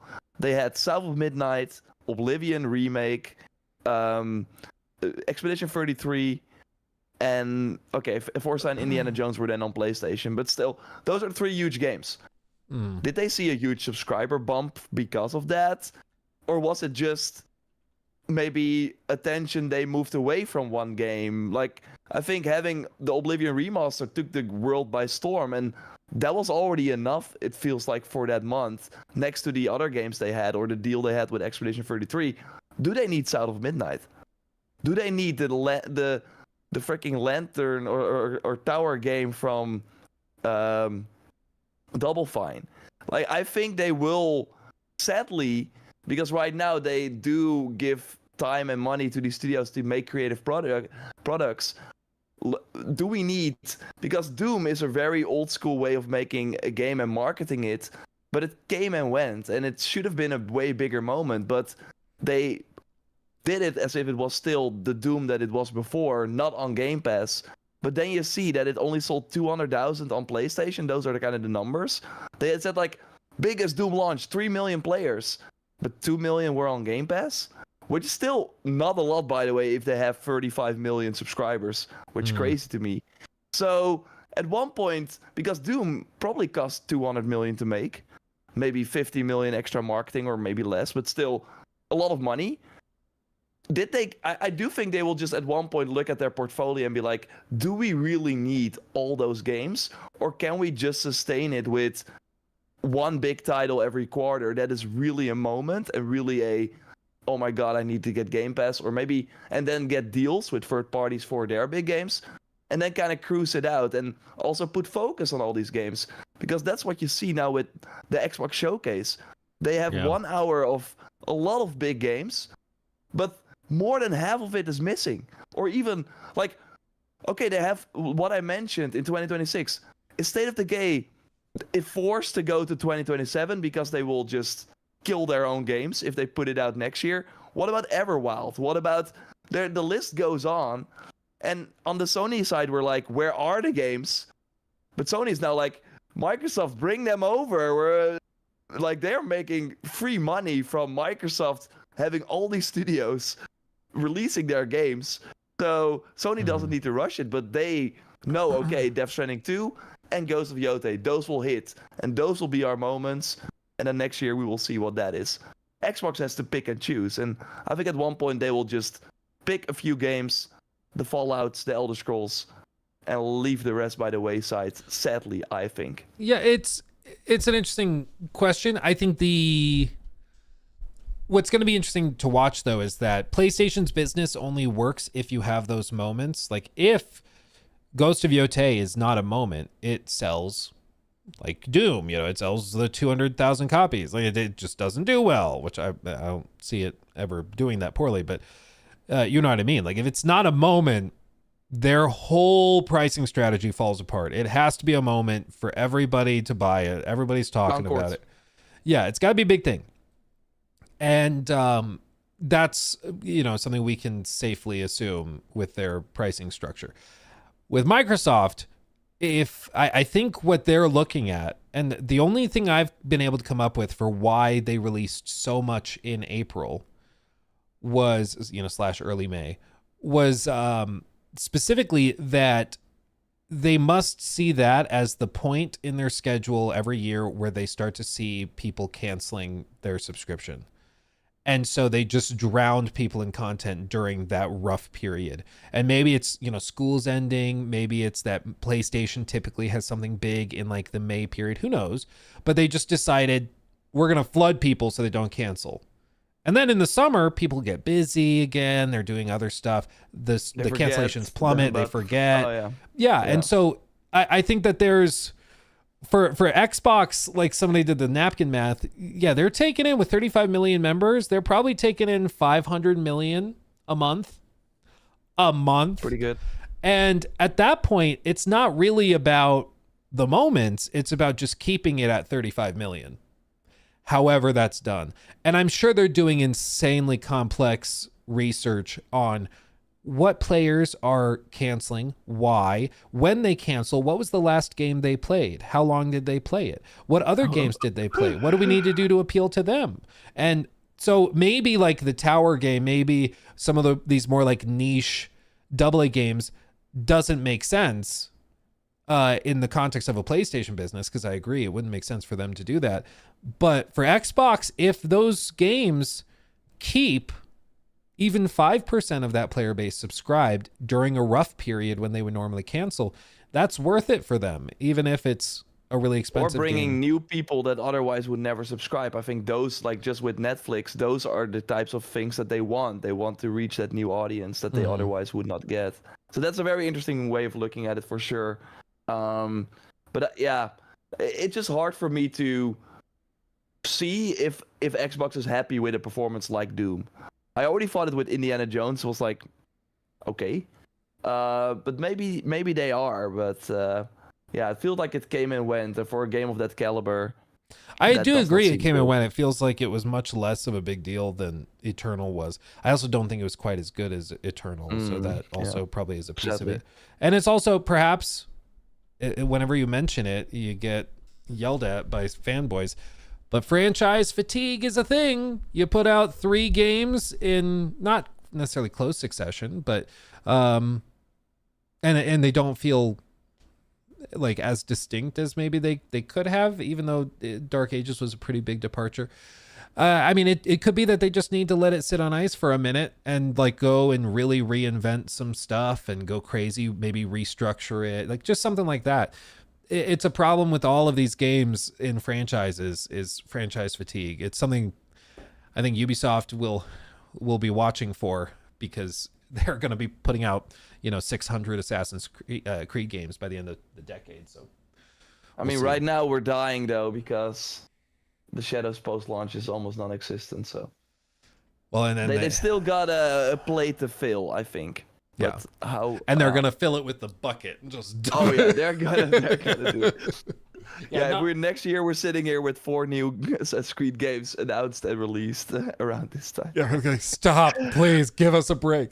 Yeah, no, next year there will be a lot. I don't know. I guess quick prediction. Sorry, there's a little gnat flying around. Quick prediction. Do you think we get Hexe next year, or do you think it's been booted to 27? Because Black Flag looks like it's next year. Yeah, no, I think like I get that with the Shadows delay, the timeline moved, but Hexe already has the longest development time of any Assassin's Creed game ever, even without a delay, because it started after Valhalla. So they started in early 2021. And yeah, so by the time it's 2026 holiday, they've worked on it for more than 5 years. Which and is Shadows like was 4 years. 1,000 in Ubisoft years. I mean, yeah, that's like crazy. So I think they would be. I think they're doing everything they can to put it out in holiday.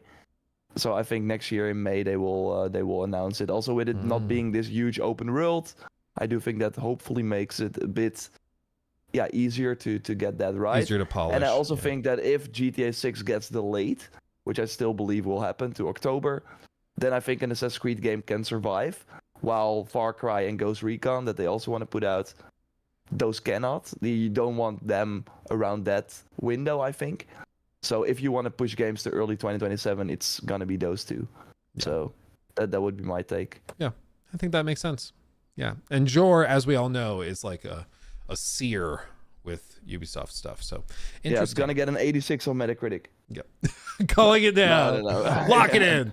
I guess last thing to talk about before we wrap up. I'm sure we forgot something in the mix of all of this, but I have to know. Have your thoughts on the potential success of Death Stranding 2? Have they changed at all after what they showed? Because didn't you hear Kojima said as you walk through environments, the music will change. So when you're on the top of a cliffside, it'll add in. That's pretty cool, to be honest. It is frankly pretty cool. They're going to add in like drums. They and went synths. A little too long on that, but it's pretty cool. Yeah, it is cool. Just in case people are not familiar, basically they have all the tracks broken up by like instrument and component. So as you're exploring the environment, the sound will change based on where you are in the environment. So like the percussion may only apply when you're in like the valley, but like maybe the hums and the hisses and stuff, or the vocals, only hit when you're at the actual precipice of the environment. It's a very Kojima thing to put a lot of effort into, but it's a cool touch. And I'm wondering how many people will notice if it's not pointed out to them. I'm kind of curious. Yeah. But do you still think, like, how do you think this game performs? What do you think reception's like? And I guess Metacritic predictions, because those might be coming soon. I mean, as you know, I already have the game, so it's kind of hard for me to Oh, that's talk about right. it. Yeah, tell us what you would score it hypothetically. Yeah. No, but looking at I think one indication is kind of the hype around the trailers they put out. And yesterday they put out a random video, which was pretty cool, like Explore, Connect, Survive. 700,000 views in like 2 days or 1 day, 24 hours. That's pretty sick. So the core audience of Kojima is activated. Activate Kojima. Yeah, and the June window is really good. So I'm a little higher on it than I was before. Let's just put it that way. Jor's giving it a 10, confirmed. Locked and loaded. Yeah, I think from what I've been seeing and talking to friends and family, come on. Every time I light a candle with this, people are like, do you smoke crack? Like, this is a hardcore lighter for a candle. I'm like, I just love candles, dude. But Well, it's burning like crazy, man. it's Kojima, dude. He's not, his flames are not a whimper. His flames are a raging fire. Yeah. But I think it has a chance of certainly reigniting big chunks of the people specifically that fell off of the first one. So, for example, I have a buddy from college, and he played like 15 hours of Death Stranding and gave up on it, thought it got super boring. He was specifically driven crazy because, like, early on in Death Stranding, they kind of introduce some combat stuff, but they're like, yeah, but you can't kill anyone. Otherwise, it creates like a, big boom. Problems happen. So he was like, I want to get in combat and deal with, like, the raiders and stuff, but I can't. So I just am frustrated. And then some other narrative stuff was frustrating. So he gave up on it. But I think with this game, they've overhauled so much of that from what I've seen. It's potentially going to give a lot of those people a chance or an excuse to get back in and give it another shot. And, whether they end up finishing this one, I guess doesn't really matter so long as it sells. But I do think that he has activated his audience. His audience is going to be there for it. And I'm sure it's going to review very well just because of, Kojima. And typically how this works is that they tend to assign reviewers to these games based on previous exposure and experience. So the people reviewing Death Stranding are going to be people that reviewed the first one, which automatically kind of gives it a better chance. So I fully expect it's going to review really well. It's going to be an interesting game to be able to play through the summer. And I'm excited to see like the new leveling stuff and all that. So it's going to be cool to see. Yeah.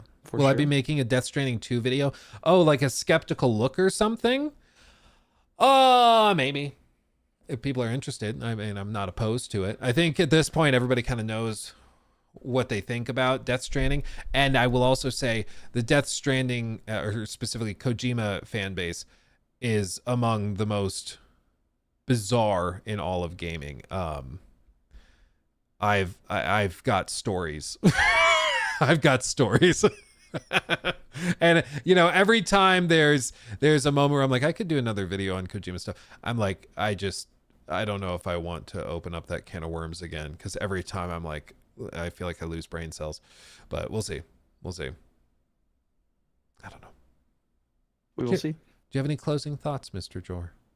I think Samaya is like watching the stream 5 minutes too late or something because like fell behind. We're getting super chats for topics we have not discussed in like 10 minutes. Dude, so it's really awkward when that happens on stream. And then you that it happens.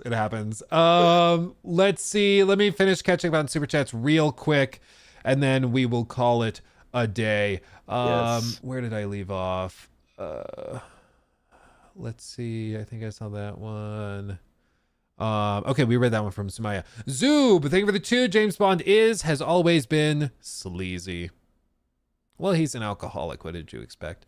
Sumaya, thank you for that one. Guys, check out Trails in the Sky first chapter. It's the remake of the first game in the series, easily one of the best JRPGs in the series. You can get out there, unmatched world building and storytelling. You guys heard it here first. Like a real game. And then Trails in the Sky first chapter. Well, I'm not familiar with it, unfortunately. It could be a fake game. I would be remiss if I said otherwise. I'm not sure. I genuinely don't know. But Sumaya recommended it, so go check it out.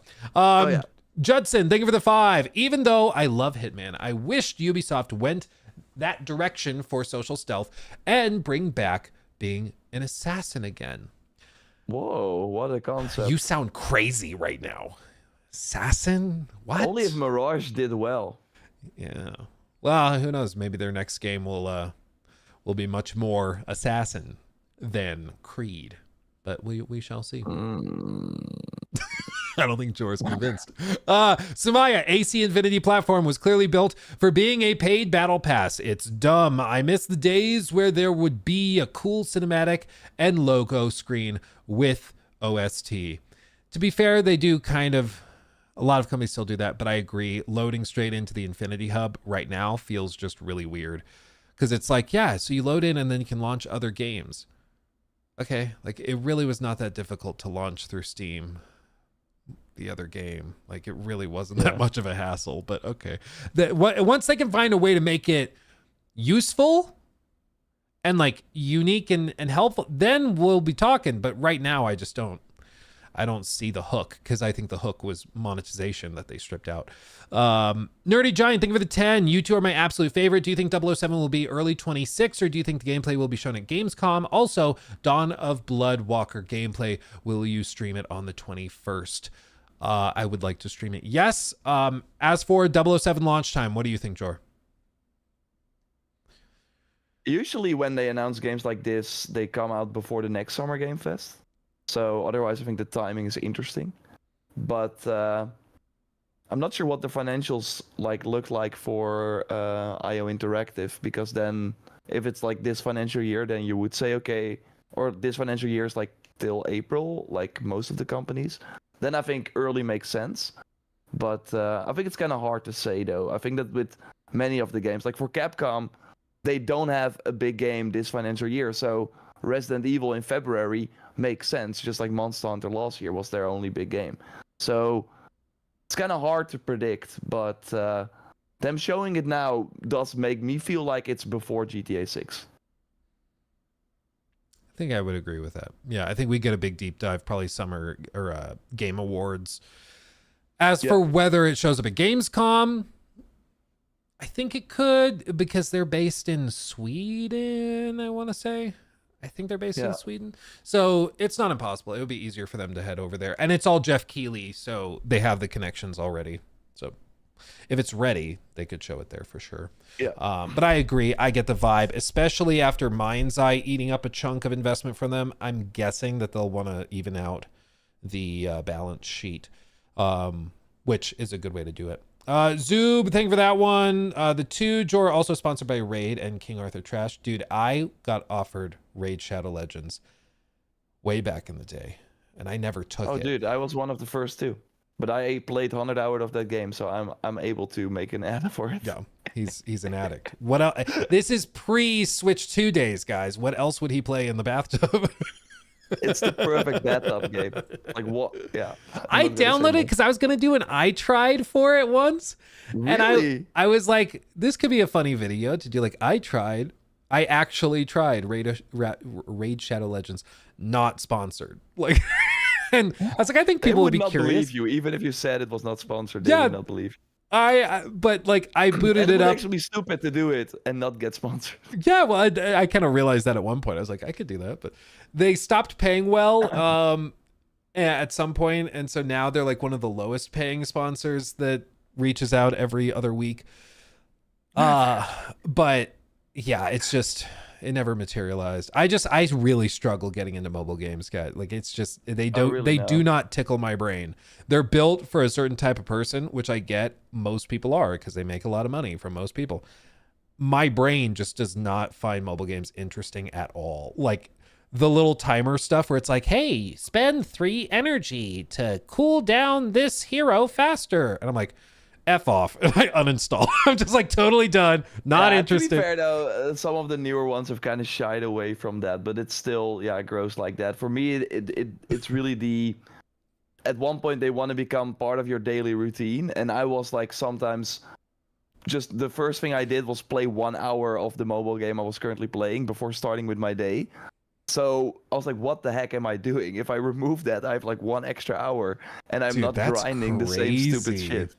Yeah, no, that's how they got you. They hooked you, man. That's crazy. Because I've heard the stories of people that get addicted to mobile games, and like one guy I saw describing it, you guys know who, in chat. He was describing how when he doesn't play the mobile games that he's playing, he plays like 4 or 5 at a time and spends thousands. What the heck?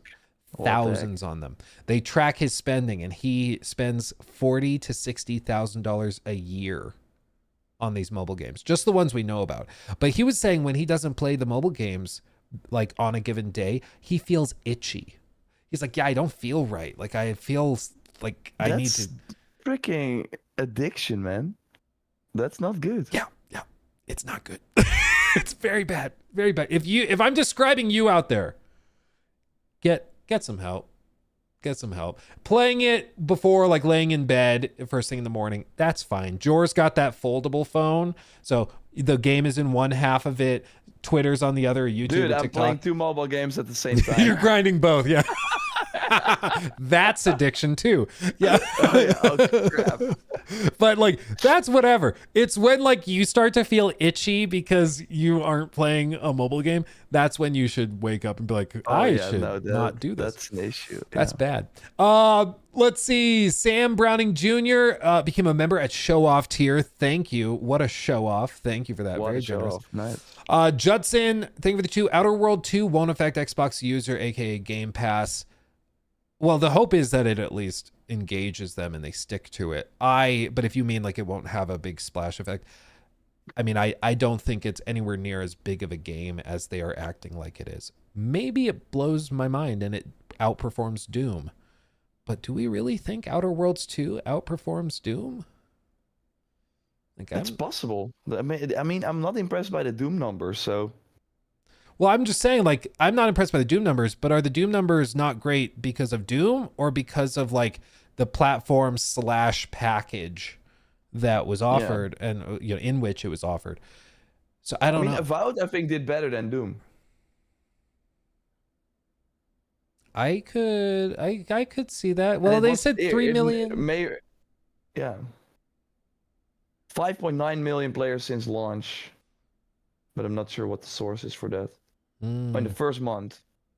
Oh, that's like according to a data firm. Oh, so maybe not. But at least, I mean, that seems close. So maybe they get close. I don't know. To give it the final like dedicated showcase slot, I just thought was weird. It just felt weird, dude. Like maybe it ends up in like whatever it launches. But what was the other game they were going to do it for? Like next year would be crazy because they have too many slots. they have to do multiple directs. After, I mean, I think they would have been better off doing another Call of Duty one, like straight up. The people who like Call of Duty will watch it, right? This the game with the remake maps and it's not the big one. They're still treating it like a big new crazy one. It's very confusing. Of course, they and then you cannot get a platinum trophy because it's a part of a DLC pack. That's how they get you. Big error. That's how they get you. Let's see. And then Sam, thank you for that one for the 10. Very generous. I love both of your guys' content so much. I try to watch every day. What are your most anticipated games of 25? And what do you think of this year's games lineup? Much love, bros. Much love to you too, bro. My most anticipated for the rest of the year, I mean, I would have said Black Flag Remake. It looks like that's been delayed, so no longer. Wow, really? Okay. Yeah. What did you think of the State of Play pirate game? Real quick. It does look interesting. I'm gonna be following up on that. I do think that looks interesting. I'm intrigued by it. But through the end of the year, I mean, Mafia, I'm very curious about. I'm not sure if I'm hyped for it, but I'm very intrigued. You know, I'm very interested in that. Let's see. Arc Raiders, I think will be a good time. Marathon. That'll be entertaining. One way or the other, dude. I think, what else do we have this year? 2025. Crimson Desert. It's a Duh. Ghost Crimson of Yote. Desert. Ghost of Yote, I'll wait until July before I say Yeah. anything. I feel like I shouldn't we're not allowed reward them. to talk about it. They don't want to talk about it. We're not allowed to talk about it. Yeah. I don't want to reward them by talking about it. Yeah, so as far as I'm concerned, it's not been announced yet. Death Stranding 2, I want to check out. I'm interested in that. Yeah, Crimson Desert looks good. What's another one? Donkey Kong. I'm not going to be buying a Switch this year, so Donkey Kong's not really going to do much for me. What else? I feel like there's another couple big ones. Yeah, for me, it's like I said, Dying Light. Hell Is Us, Borderlands 4. Oh yeah. Hell Is Us seems really weird and trippy. That could be interesting. Yeah, Ninja Gaiden. Oh, did they say if I don't see it. Which one? Onimusha, that's next year. I think it's 2026, yeah. But I think that's early 2026. Yeah. That one I'm excited for after seeing it. I'm excited for that one. Oh, cool. Let's see. The Horizon Online game, of course. Very excited for that. Yeah. Whenever that comes. Yeah, we did not see that. Maybe we see that in July, for all I know. Silent Hill F. I'll be checking that out. I'm not sure if it's my kind of game, but we'll at least try it. I was not impressed by the demo they showed. The game State of Play. Yeah, personally to me, it looked like more of the same, but we'll give it a shot. Yeah, I don't know. There's some solid ones, but I think those are all the big ones. Nothing like, I can't wait. It's not like GTA 6. Next year will be insane, but it feels like last year around this time we said that about 2025. So I don't know if we're crazy. And some of the biggest ones for this year, we didn't really have on the roadmap. We weren't really thinking they were going to be the big ones. Like, I don't think anybody... Like, I was interested in Expedition 33. I had it on our calendar, but I don't think anybody expected that to pop off and dominate. No. Like, and Kingdom Come, same. Like, people thought it was going to be great, but not to this regard. Yeah. So, lots of good stuff. And then, this year's lineup just in general has been very, very good. And next year, it looks like it's going to be even crazier. So, buckle up. Yeah, next year will be it seems to be the year of like the big AAA boys, the big franchises coming again. But prepare your wallets because they're setting the $80 price point stage now, and next year there's going to be not just big $80 and the Horizon Season 1 Battle Pass. Yeah, buddy. $20. Well, the for first the lady with the pirate leg that's built like a marshmallow. Let's see. Wrapping us up is Sumaya. Thank you for that one. I wanted to really I'm assuming Doom Dark Ages, but paying full price for a 12-hour campaign after playing some JRPGs feels unjustified. That is also true. It was a shorter game, and I think a lot of people also, for those kinds of games, they look at streamer gameplay and then they get to decide from there if they want to commit to it. And it also was not a game that looked really good on stream because it was much more slow and methodical, and it didn't just look totally crazy. Yeah, it didn't have the same craziness of Eternal, so maybe that's part of the reason why. Okay, final prediction before we wrap it up. Do you think we see Horizon Online before the end of the year? Yeah. Do you think July? September. Yeah. You think like State of Play September? Yeah. State of Play or Showcase is what some people are saying, but that's wishful thinking, of course. But my theory or my hope is that they got all the Japanese games out of the way during the State of Play. Now they can talk about the big boys. Yeah, they're going to come out with the usually Western September stuff. is the Tokyo Game Show State of Play, so I thought the timing was interesting. Buckle up, everybody. It's going to be awesome. Expanse was at a left field. Probably not. Probably not. I've been saying this for a long time, though, but they're doing something over there in Amsterdam. But to be fair, like with them, like with Kojima, of course, using the Decima engine, that's still a win for Guerrilla Games as well. Like that game looks phenomenal. So yeah, it does. It really does. So buckle up, everybody. It's gonna be a good one. Thank you for joining us today on this episode of everyone. the Free Roam Podcast. Apologies again to our friends over on Twitch for the restream was broken, but we hopefully will have it working next time. Until next time, my friends, much love. Leave a like, rate, show your support for the show. Go to Spotify, do all that stuff. We want to hit the 500 likes before the end of the year. We're at 420. Oh, baby. Dab, dab, dab. Yes. Yeah. Go and like it on Spotify. We will love you forever. Until next time, my friends. Bye-bye. Bye-bye.